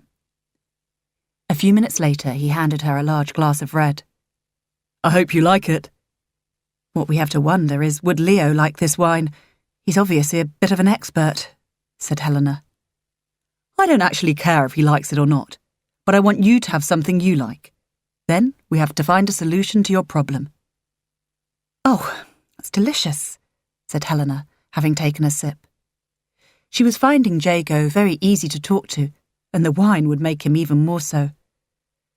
I'm not sure we can find a solution. It happened such a long time ago. I have some contacts that might make it possible. Can you give me the details of the road, the day, and the time of your near miss? Yes, I can. Well, that is amazing. Do your superpowers mean you remember dates as well? Not the super recognizer one, no, but the other one. She paused for effect, enjoying the fascination in his expression. You have two? I kept a diary so we know the date, and we can work out the road because of where we were going. She felt very smug. Being a super recognizer was interesting and rare, but it was a God-given talent. Keeping a diary meant effort. So why did you keep a diary? Or is it something all girls do? I did it because the recognizing thing made me different at school, and I was bullied a bit. It's why I don't tell everyone. Anyone, really, unless I have to. The diary was my friend. I had Amy, of course, but I put more in my diary than I told her. He nodded. After all, you couldn't expect Amy to care what the date was when you went to visit my bro at university, she finished. He got up and fetched the bottle of wine. When he had topped up their glasses, he said, Why don't you give me all the info and let me see what I can find out? It took Helena a few moments to grasp what he was offering, but much longer to think what to reply. The thing is, Jago, I'm not used to other people dealing with my problems. I wouldn't be dealing with it. I'd just be getting information for you. But you're so busy. And so are you. As I said, I have contacts, people I met under rather strange circumstances, that can make things quicker for me. That sounds incredibly shady. Well, it's a bit shady, but not incredibly, and not morally wrong, I promise. Although she was tempted, Helena still wasn't sure. The thing is, I've told you more than I've told anyone else. Because I was the first friend on hand. I know you don't know me that well, but I promise you can trust me, and I'd like to get this sorted out. I think your mum is wonderful, and I'd love to help her. Wouldn't it be great if Leo was carrying a heart to a transplant patient, which was why he had to drive so fast? She couldn't help smiling. I don't think they send vital body parts across the country in beamers. He returned her smile. Okay, that's a long shot, but there could be a good reason, a benign reason for his speeding, and I'd really like to find it out for you. Helena rubbed her eyes to help her think, and then remembered she put makeup on. Damn, she muttered. Now I look like a clown. The joy of being with a friend is that you don't have to care what you look like, said Jago. Helena wasn't sure how to take this. He was right, of course, but somehow it did matter what she looked like. But it was too late now. Okay, Jago, she said. I'll take you up on your kind offer. And I'm really, really grateful. She liked Jago a lot and couldn't help feeling it was almost a shame he was just a friend. Chapter 11. Jilly was having trouble sleeping. She would fall asleep, but then about half an hour later, wake up and, having lost all her sleepiness, lie there for hours. What she was most annoyed about was that she would spend the time thinking about Leo. She told herself she was far too old to lose sleep over a man, particularly one who was very attentive. He emailed or texted almost every day. It would have been easier if she could have talked about it to someone, but somehow she couldn't. Her oldest friend was no longer local, and it all felt so silly and girlish. She didn't feel she could talk about it on the phone. She also couldn't forget that Helena had been a bit funny about him at lunch. She didn't know why, but her daughter wasn't happy about her mother falling in love. Admittedly, it was all quite fast, but that was how these things happened. Surely Helena knew that. When she could drag her mind away from how wonderful Leo was, she forced herself to think about whether she should seriously consider downsizing, giving up her B&B and releasing some capital for her children. Of course it was a sensible thing to do. It was now that Martin and Helena needed money, not in 30 years' time when she was dead.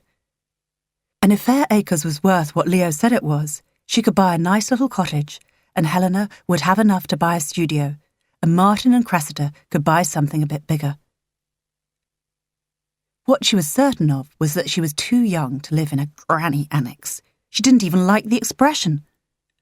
While she loved being a grandmother and looked forward to being one again, although Martin and Cressida were convinced one child was enough, she hated all the names given by society to grandmothers. She found them patronising. And could she give up her B&B just now? It was extremely hard work, especially when you went to the pains she went to make everything as perfect as it could be. But give it up? Probably not. She sighed and turned her pillow over again and put some more lavender oil on it. Then she turned on the radio and turned it off again. She needed to work out what was happening with her daughter. But at least Helena seemed perky in herself, which was lovely. Although when Helena had rung to say thank you for lunch, and Jilly had asked about Jago, Helena hadn't given anything away. She'd just said, "Oh, he's fine," still going on about your cooking. The answer Jilly had been looking for was, "I think I'm in love," and then maybe she could have admitted that perhaps she was too. She finally drifted off, trying to work out if Jago was the one for Helena. The fact that her "I'm staying single" daughter was even going out with someone was surely a bonus. She was still arguing with herself about why she felt Helena needed a man when sleep claimed her. A few mornings later, she was waiting for William, her accountant, to collect his old ladies. They'd been to their party and come back, later than planned the previous evening, and, Jilly hoped, had a good night's sleep. Jilly picked up the tray of tea and coffee she was serving them while they waited and took it through to the conservatory. William's aunts had been hugely appreciative guests, and she had loved having them. "Darling," said the lead aunt, whose name was Daphne and who set the tone for the party. "You are so kind. We are such demanding old biddies with our various breakfast requirements, and yet you never hesitated to cater to our whims, however unreasonable, even when Doris and the others had to leave so early." It hadn't seemed that early to Jilly. "If only all my guests were like you," she said, setting down the tray. "Looking after you has been such fun." "It's your attention to detail that makes this place so special," Daphne went on. "Fresh flowers in the rooms." "Only a couple of sprigs from the garden," said Jilly, dismissing the praise. "I really like having fresh milk to put in my tea in the room," said Mary, Daphne's sister. "And a good selection of herb teas, and more than just a couple of tea bags, too." "As for the shortbread," said Miriam, who may have been a sister-in-law, Jilly had lost track. "Delicious!" "I loved the lavender oil by the bed," said Mary. "Not sure if it made any difference to how I slept, but it smelt lovely." "You were supposed to sprinkle it on your pillow," said Miriam. "I loved it." "And the breakfast," said Daphne. "I'm very fussy, and I had nothing to complain about. Hot plates." "So important," her sister Mary agreed. "Proper butter in a dish, and not those little packets I find so difficult to open." Miriam gestured with her hands. Her fingers sported many rings, but Jilly noticed they were showing signs of arthritis. "And homemade marmalade," said Daphne. "I have to confess I don't make it myself," said Jilly, embarrassed by this fulsome praise. "I buy it from the WI market." "Well, someone made it at home," said Daphne, no less enthusiastic. "And again, not in those horrid sachets." "Ah, here's William," said Mary as he came in through the open front door. "William, we've had such a lovely stay with Jilly. Thank you so much for recommending such a wonderful B&B. "She's looked after us brilliantly," said Daphne. "We had hot chocolate when we got back after the party." "With a little something in it," added Mary. "I'm not sure you should tell me all this," said William. "I'm Jilly's accountant, remember. Can these things be cost-effective?" He gave Jilly a smile that made her wish he smiled more often. He was really quite good-looking, she noticed, now she had a chance to look at him. Thick hair in a man in his 50s was rare. "It might get me repeat custom," she said, glancing round at the group. "And then it would be like advertising, which is a legitimate business expense." William laughed. "In which case—" "Don't you dare cramp her style," said Miriam with emphasis. "It's a marvellous place to stay, and I think we should all come again. What do you think, girls?" "Marvellous idea," said Daphne. "We could go on trips out in the area." Jilly had thought about doing this for a while, so she nodded. "I could arrange a minibus," she said, "and send someone with you, or even go myself." "Now my client is in the tour business," said William, raising his eyebrows in mock horror. "I think I'd better relieve you of my female relations before you end up running a home for wayward pensioners. If I can persuade them to leave, that is." There was a lot of laughter, friendly insults and goodwill involved in loading Jilly's guests into the car, while she held sticks and handbags and cheered from the sidelines. But at last they were in, buckled up and away. Jilly waved them off and went back inside. "Hello, you," said Leo, who was waiting in the hall. He had come in the back entrance, avoiding the farewells at the front. He kissed Jilly's cheek. Jilly found herself beaming. She was delighted to see him, and for some reason pleased he hadn't clashed with William's old ladies. Come and let me make you a cup of coffee. You can drink it while I clear up breakfast. Well, you're obviously brilliant with dotty old women. I don't think you should have to run around after them like you do. Gilly paused. While William's female relations were eccentric, she wouldn't have described them as dotty. They were very sharp and on the ball, and even if they weren't, she'd have enjoyed caring for them. I like it. I even liked getting up at 6 so I could send them home with packets of homemade shortbread. There's some left, she added. She insisted on getting the dishwasher filled before she'd go with Leo to the conservatory to drink the coffee she had made.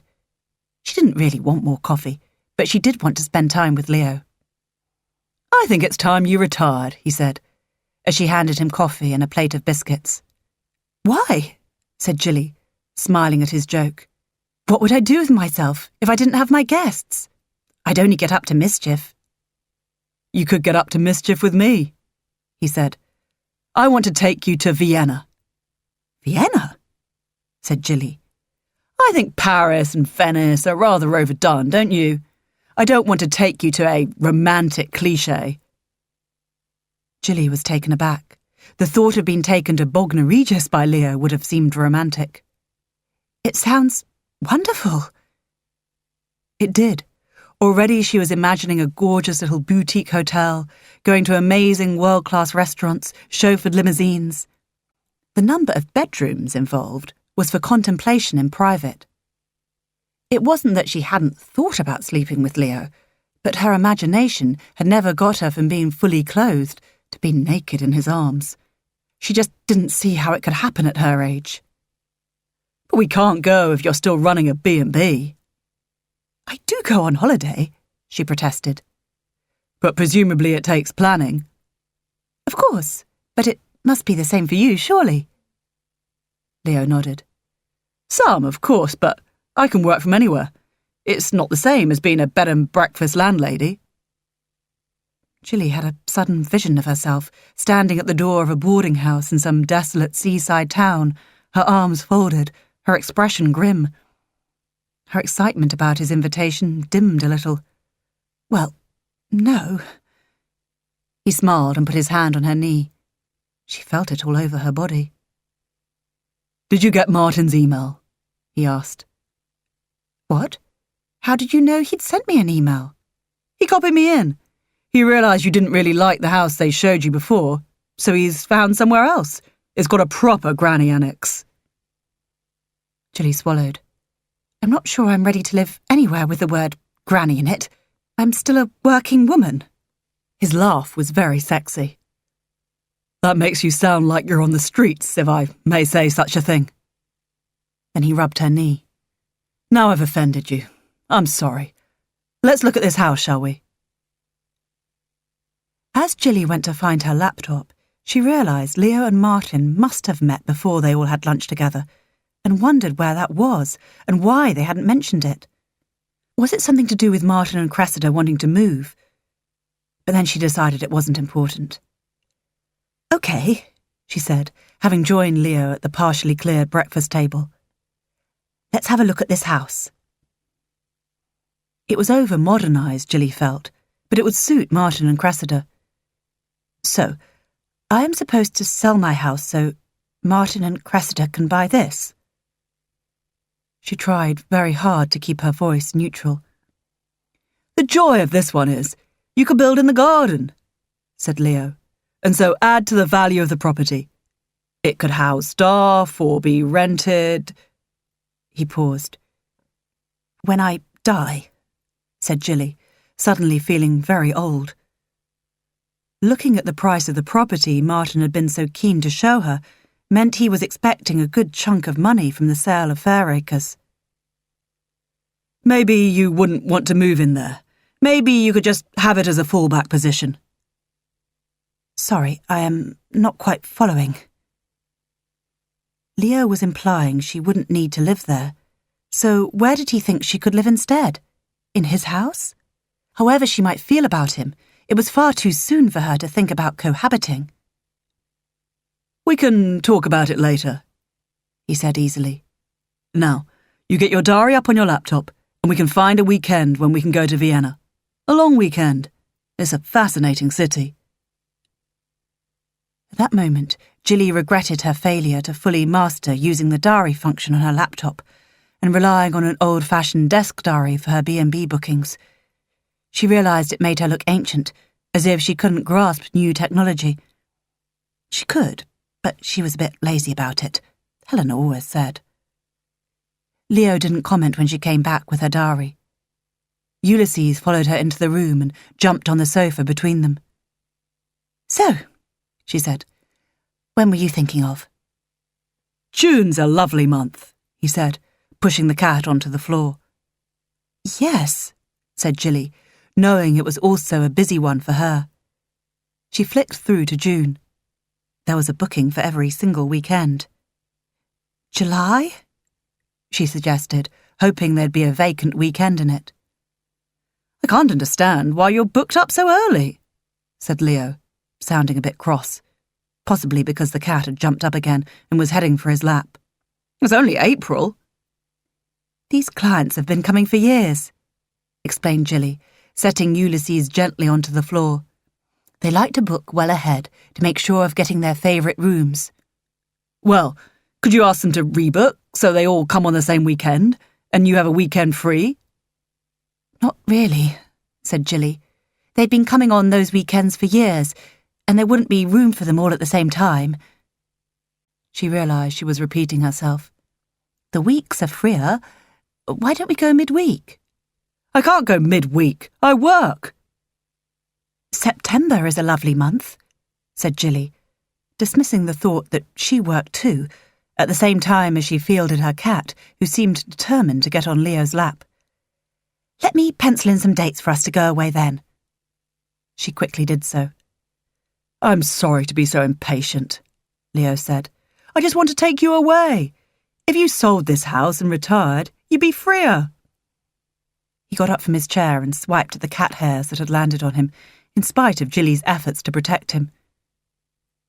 Jilly laughed and realised it had sounded rather brittle. "That would be a rather drastic way of solving the problem," she said, "and it would take a lot longer than until September for it to be accomplished." "I could expedite it. I'd have a buyer for this house in a flash. In fact, I've got someone—" He stopped abruptly, possibly noticing Jilly's reaction. "No need," she said crisply. "I don't want to move." "Don't be too hasty to reject the idea. Think of the advantages. You'd be freeing up capital for your children, just when they need it most." "I promise I'll think about it," she went on. "Would you like more coffee?" She got up, desperate to stop this horrible conversation. "I'll make some." She was on her way back to the conservatory to check that Leo did actually want more coffee when the doorbell jangled. The old-fashioned bell was one of the things her clients particularly enjoyed, and she opened the door with a smile. It was William. "I'm so sorry to trouble you, but Aunt Miriam thinks she left her hearing aid batteries in the bedside drawer." "Oh, easily done, I'm sure. I'll pop up and look." "I could go," said William. "It's no trouble. I know which room Miriam was in. I thought I'd checked all the rooms before they left, but I may have missed the bedside drawer." Jilly found the batteries and came back down the stairs. She paused. Leo had joined William in the hall, and just for a second she had the impression that the two men were facing up to each other. Then, as she arrived in the hall, one of them moved, but the tension still seemed to be there. "I was just saying what a valuable property this is," said Leo. "The market in this area is surprisingly buoyant. It's a good time to sell." No one spoke for a few seconds. Jilly didn't know what to say. Then William looked up at her and smiled very slightly. "Only if the owner wants to sell," he said firmly, "and I don't think Jilly does." At first, Jilly thought Leo was going to argue, but he didn't. But after William had gone, hearing aid batteries safely in his pocket, Leo turned to Jilly. "Does your accountant always call you by your Christian name? You must visit him a lot, which rather implies things aren't really working on a financial level. I can't help thinking you'd be better off getting out of the B&B business and having a bit more spare time." "I've got spare time now," Jilly said, although she hadn't finished clearing the dining room or got the second load into the dishwasher, and then there were the beds to strip. "Sadly, I haven't, but it's been lovely to see you, Jilly." He kissed the top of her head. "But now I must go and have a good look at that house of Martin's. I'll text you a time when I can take you out for lunch." "Us boarding house landladies always have time for lunch," said Jilly with a laugh, hoping he'd join in. But he didn't. Chapter 12. Helena and Jago were making good progress on repointing the wall of the barn where Helena hoped to put her loom. They were up separate ladders on separate scaffolding towers, putting lime mortar between tiny stone bricks. They'd been doing it for a couple of hours. "It's kind of you to do this when you said you hadn't got time," said Helena. "It was, but now I'm stiff and cold and want to stop," Jago replied. "Shall we call it a day?" "I feel I should press on, but if you're fed up, you could go and make us some tea." "OK, I have a few phone calls to catch up on. If you don't mind carrying on your own." "Of course not. Hand me up the radio so I can choose my channel, and I'll be fine." Helena found something on Radio 4 to listen to. She needed talking, not music, if she was going to be doing something fairly mindless on her own, and carried on. Eventually, she'd done everything she could without moving the scaffolding and climbed down. She was ready to call it a day now, too, and having sorted out her equipment, went to find Jago. "Oh, are you knocking off?" he said. "I was just coming in with tea and snacks." "I've done all I could reach. It's just your corner now." She pulled out a chair and plonked herself down at the table. "How soon can I move my loom in?" "If you don't mind being in a bit of a building site, whenever. The wall will have to be plastered. You'll see that I took what you said about it looking like a prison to heart." He paused. "And the plaster will have to dry before I can think about decorating. But that will take ages. If you don't mind a bit of work going on around you, we can put it in next week." "I don't mind, and it's partly my fault." Helena took a piece of cheese on toast. "This is lovely." "You deserve something nice. You've been working hard." "Purely for my own ends," said Helena. She smiled, and then was embarrassed in case he read more than just heartfelt gratitude into the smile. "It's going to be a wonderful space for a loom. Those huge doors looking out into the courtyard will make it magical in summer." She sighed happily. One of the joys of getting to know Jago so well, while they pointed his wall together, was that he now knew how to make her perfect cup of tea. "Although, of course, when you have a buyer for it, I'll have to find yet another home for my loom." He smiled. "I'm sure I can help you sort something out." "Property developer that you are, you've always got some barn or other to do up." She patted his hand to make sure he knew she wasn't having a go at him. He was a property developer, but definitely one of the good guys. He put his hand on top of hers. "Shall we call the cheese on toast a starter? Shall I cook you supper? Nothing fancy. Only with what I happen to have in the fridge and the cupboard, of course." "I'll go and get what I've got in my fridge. There's some chorizo and some lovely little tomatoes." "Excellent." On the way back to her studio, Helena found herself thinking about her mother and Leo. He had escorted her to lovely places, and her mother seemed to really like him. But would he make her happy in the long term? She'd feel a lot less worried when she'd found out why he'd been driving so fast that day, when he had nearly killed her and her mother. She wasn't going to ask Jago what he'd managed to discover, though. Not tonight. Tonight, she was just going to have a nice meal and a couple of glasses of wine with a man who threatened to become more than just a good friend in her heart. Which was fine, as long as no one ever found out about the heart bit. Jilly was a bit taken aback by how quickly William's aunts got their act together to arrange their mini-coach tour. She had hardly had time to change the sheets on their beds before Daphne was on the phone looking for dates.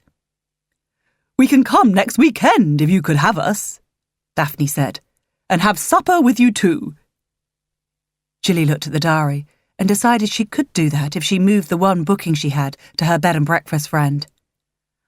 I wouldn't be able to cook dinner if I was showing you the sights. Maybe—" "Yes, you would," said Daphne, not to be gainsaid.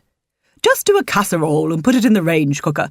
You could serve it with rice. I find that packet rice you put in the microwave very easy." Jilly couldn't help smiling. Daphne was obviously one of those people who was used to getting their own way. "Well, it couldn't be an extensive tour of the Cotswolds."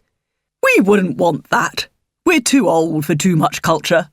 So we can come." "Oh," Daphne added, "and we think William should drive. And we need a minibus, so we have plenty of room. Now that's sorted. I must go. See you soon." The moment Daphne had said goodbye, Jilly rang William. "William," she said as soon as she was through, "I think Daphne is being a bit unreasonable." "Only a bit. She must be on some new medication."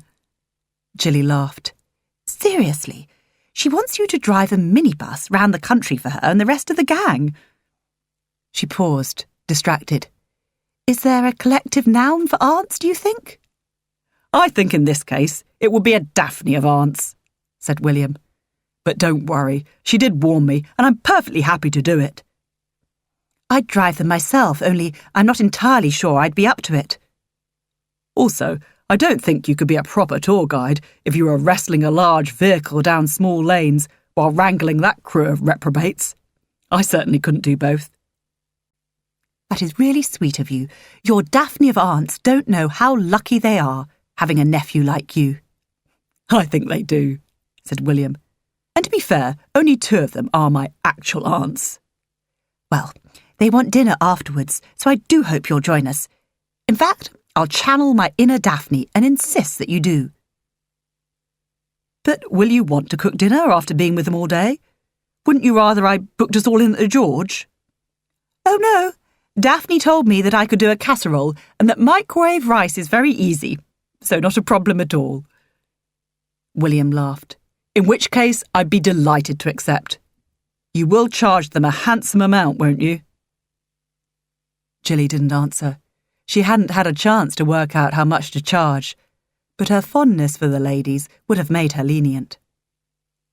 Possibly knowing her better than she realised, he went on. "I insist that you do, and you can't hide anything from me, you know." Jilly laughed. "Oh, OK. I know my dinners are the added extra that boosts my profit." "My work has not been in vain. See you on Saturday." Chapter 13. The following Saturday, the Daphne of aunts arrived a quarter of an hour before they were expected. They had booked a driver to collect them all from their various houses, and, in spite of a traffic hold-up on the M4, had got to Fairacres in far less than the time they had allowed. Fortunately, Jilly was aware of Daphne's passion for punctuality, which in her case meant being early. "How lovely to see you all," she said. "Do invite your driver in for a cup of coffee." "Euphemism for a pea," said Daphne.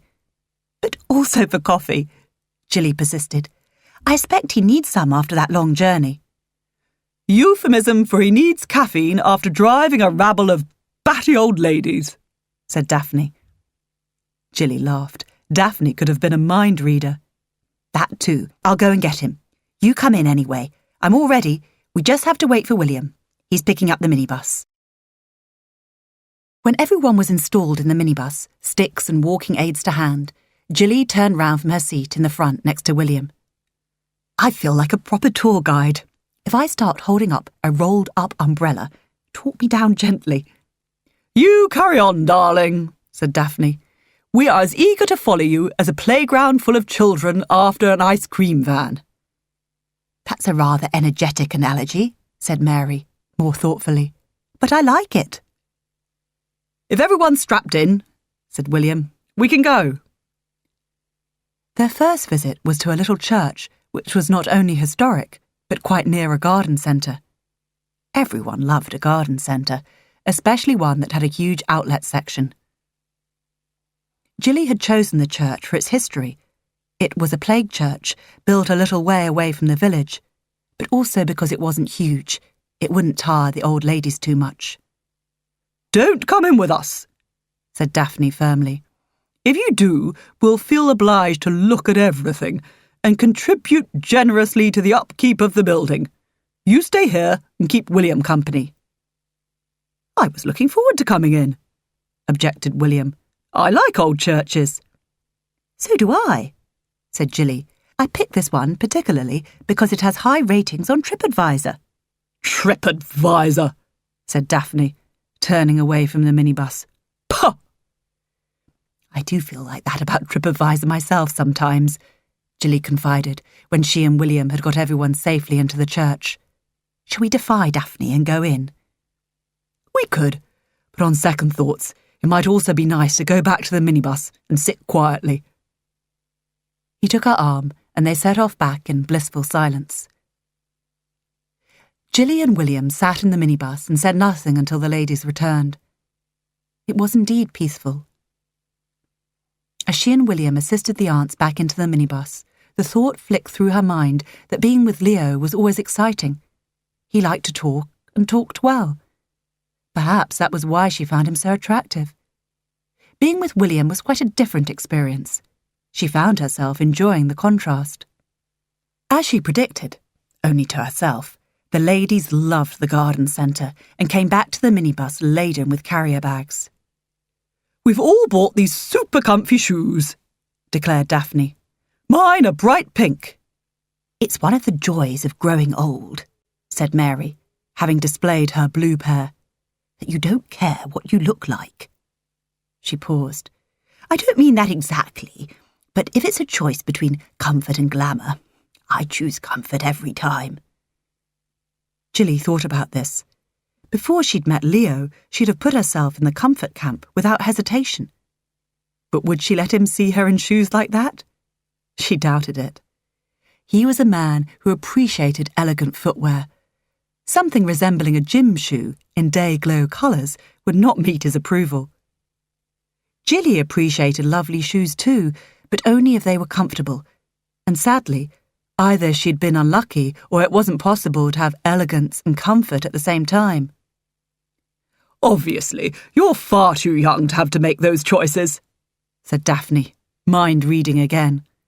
But I don't think anyone can look appealing if they're in uncomfortable shoes. But can they look appealing if they're wearing shoes like miniature bumper cars? Said Jilly, without really thinking. William laughed. Of course.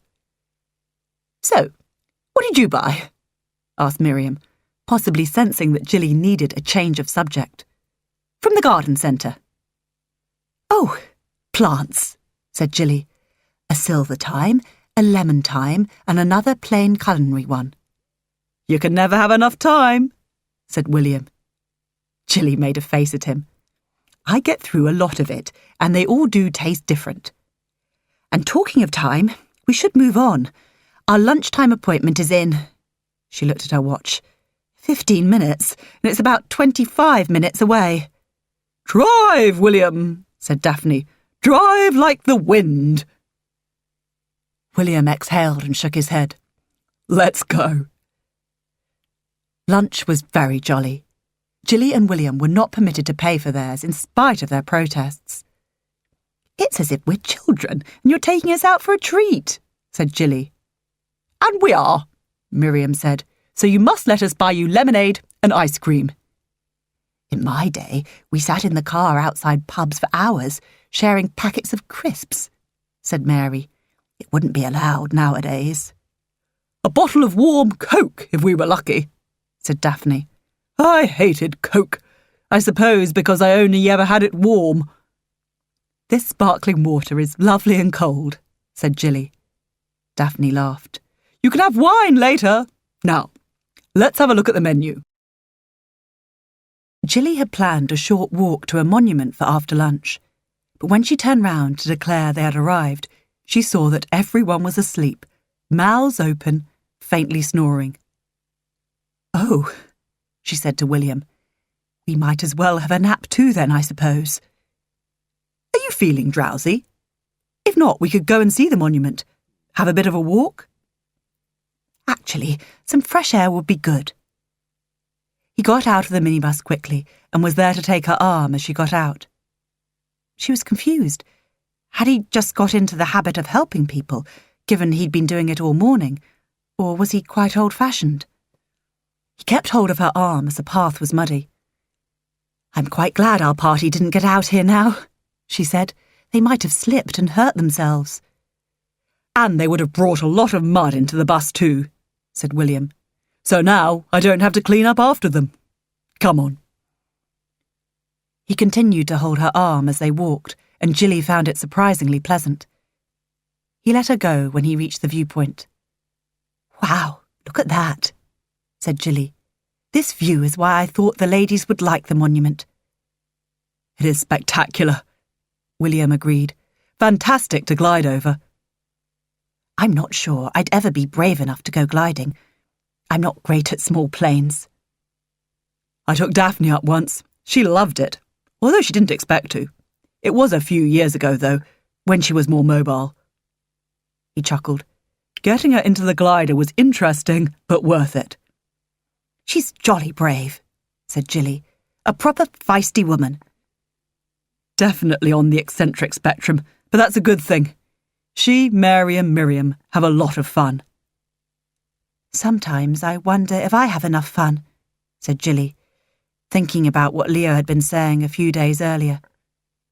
"Maybe I should sell up." "And spend your children's inheritance on foreign travel and cruises? I can't quite see you doing that," said William, looking down at her. "Maybe I ought to. I don't mean I ought to spend the money on travel and things. I like travel, but I don't have a huge desire to go round the world. I mean, maybe I should release the money from my house and give it to them now. Am I being selfish hanging on to it, do you think?" To be honest, speaking as your accountant, who has a bit of a liberty in these matters, I think your children have been a bit selfish, suggesting you should sell up when you're so young. I'm not young. Very young to retire, unless you hate what you do, in which case I think everyone should retire at 35. She laughed. "And then do nothing? Or do something they love?" Do something they love, definitely. "Do you love being an accountant?" she asked. I do find a lot of satisfaction in it, yes. I like working with people. "But aren't you mostly working with figures?" "Yes, but the figures are attached to people.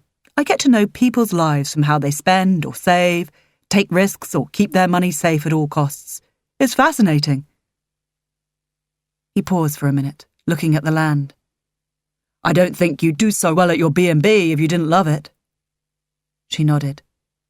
"Like you, it's the people I love. They all bring their stories. I see snippets of their lives, and I enjoy making them happy. It's why I like doing evening meals for them. It's a service they need, so I offer it. Value added." "So don't sell." "But my children need the money." I never thought I'd say this, but there's a difference between need and want. Your children may want your money, but they don't need it. Jilly laughed reluctantly. "You're right in Martin's case. He doesn't need to live in a mansion with a granny annex. They've got a very nice house already." "Which you helped them pay for," he said.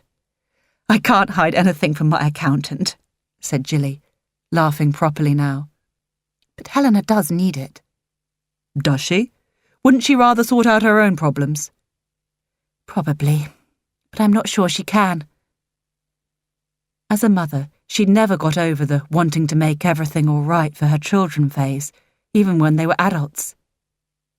"What about equity release?" He shook his head. "If you really want to do something, you should come in and we'll look at all the options. But really, I think you should leave everything as it is for now. It's too big a decision to make in a hurry." He paused. "Or because someone else suggested you should." After they got back from their tour, tired but happy, William stayed for dinner, dealt with the wine, and was generally useful.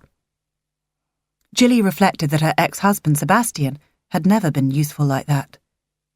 He always claimed he didn't know where anything went, and it was true.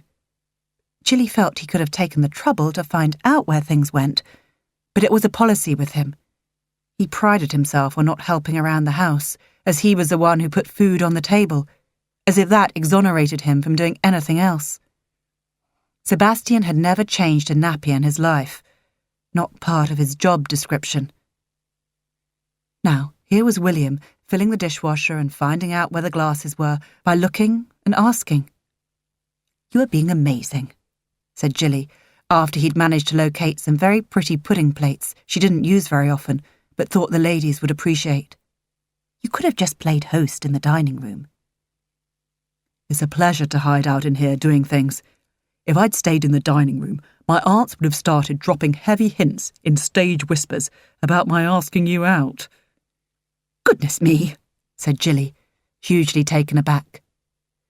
"Matchmaking is what aunts like to do best. They've been on at me for years, well, since about 6 months after Annabelle died at any rate," he went on cheerfully. "But don't worry, they haven't managed to make me do anything I didn't want to yet." "Good," said Jilly, not sure how to take this. It was the first time he'd mentioned his wife since she'd known him, although she did know she had died tragically young. "They've already told me what a good cook you are, how pretty you are, and how you'd make me a wonderful wife." "Oh, William, I am sorry." "Don't be. It's all true. And anyway, I told you, I always make my own decisions." Jilly didn't know what to say, so she smiled and put a tray full of lemon syllabub into his hands. It was Sunday morning, and Helena was about to round up a couple of friends to help her and Jago move her loom into the newly pointed barn, when he looked through the open window of her studio. "Have you got a minute?" he asked. His expression was serious, which was unusual for him. "I hope you're not going to tell me you can't help me move my loom," said Helena, frantically thinking who she could call on instead. "No." "So why are you looking like you've got bad news?" Then she remembered. "You've got bad news." "I'm afraid so." "Should I make coffee?" "Probably. Or maybe something stronger like a turmeric latte." She forced a smile. "Fresh out of latte. I'll put the kettle on." "So?" asked Helena. They both had drinks and were settled in her little sitting room. "Tell me all. Is he an axe murderer?" He laughed. "If he is, no one's caught him at it. But Leo Simmons is not a nice person." "Where was he off to the day he nearly killed me and Mum?" "I didn't manage to find out, but I did discover he appeared in court a few days later, facing a charge of embezzlement." "And did he get off?" asked Helena. "He got 7 years, but of course didn't serve anything like that. He's not someone you'd want your mother involved with, though." Jago sipped his coffee. "Do you want all the stuff I printed out, or would you rather not know the details? There's a charge of dangerous driving in the mix." "Oh, God. Although I suppose that shouldn't come as a surprise." Helena bit her lip. "Just tell me what you think I need to know. I may have to give Mum all the stuff, though. This is horrible, Jago. It's going to break her heart." "Better now than later, I suppose, when it may be too late." He went on to tell her of shady property deals, offshore accounts, even dodgy funeral plans. "So, when will you tell her?" Helena sighed and didn't answer for a little while. "Part of me wants to run over to Fair Acres now, but the other half wants her to stay being happy for as long as possible." "Why don't we get your loom moved now, and then you can decide? If she's upset, you don't want to leave her. And this old girl," he patted the loom fondly, as if it were a horse, "needs to go to its new home." "Just the two of us?" asked Helena. "I think we can manage." Although it took longer than Helena had hoped, they did get the loom moved. But by the time she bought fish and chips for them both, it was too late to go and see her mother. Helena had appreciated the distraction. The loom had to be partly dismantled to move it, and while she was taking photos of how various intimate bits of it looked before it was taken apart, she wasn't thinking about the shattering information she felt obliged to tell Jilly. She had wondered briefly if she actually needed to tell her, but soon realised she couldn't risk a man she saw as practically a murderer becoming permanently attached to her mother. And Jago had been quite sure he felt her mother should be warned. She decided to invite herself for lunch. It would give them plenty of time to talk. She didn't want to drop a bombshell and run, much as she might have liked to. Chapter 14. Jilly was a bit surprised when Helena rang to say she wanted to come for soup and a sandwich. Helena had told her she'd moved the loom, and Jilly would have thought she'd wanted to get it set up so she could press on with some work.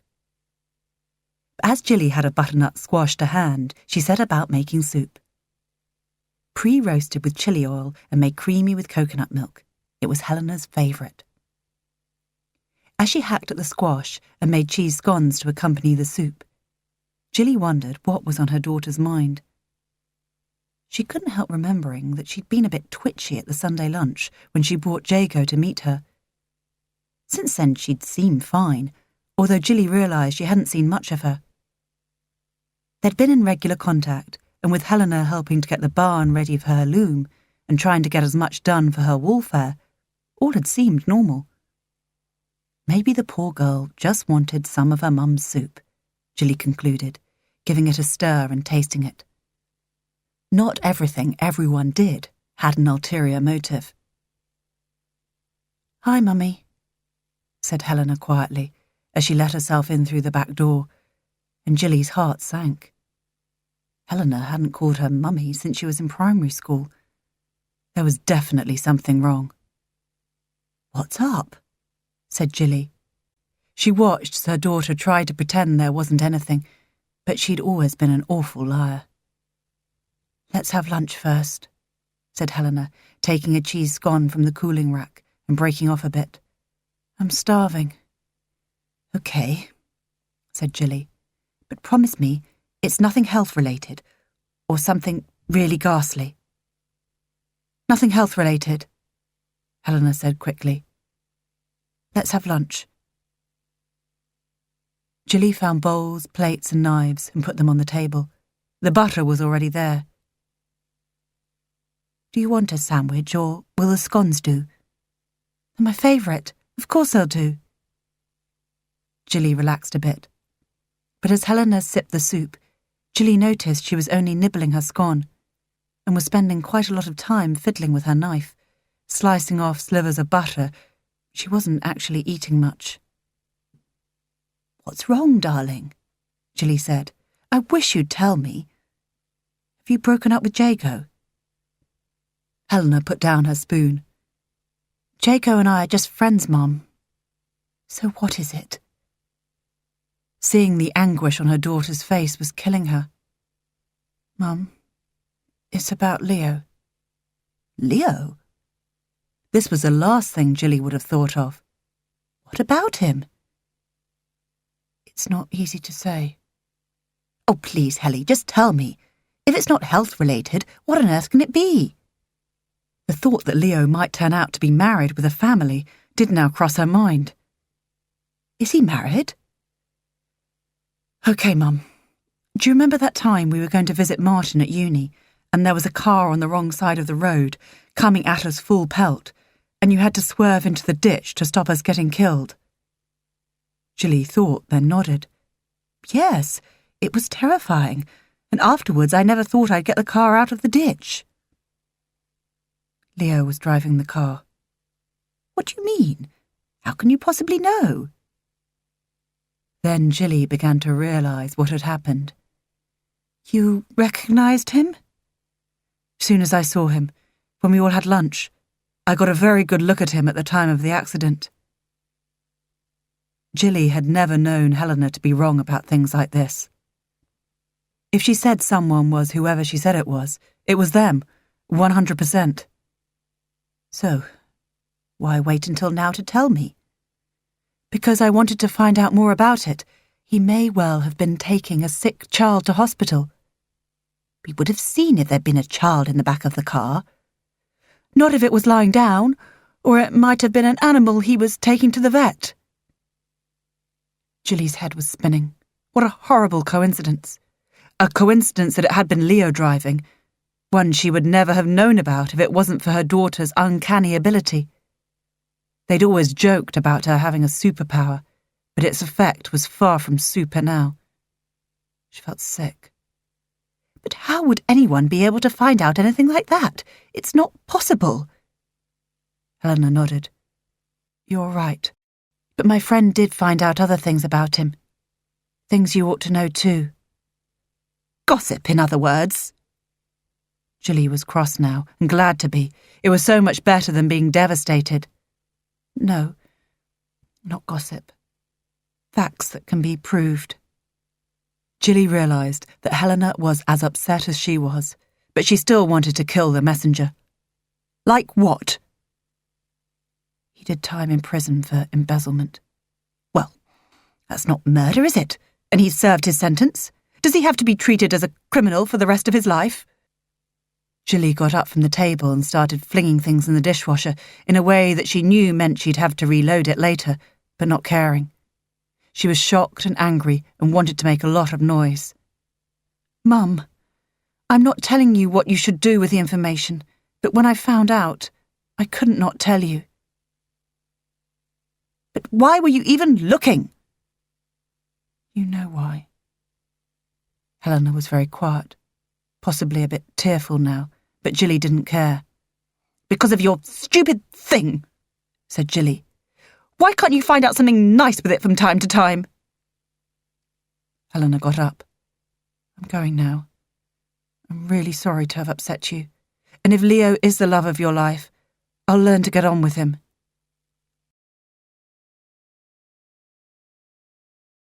End of CD 3.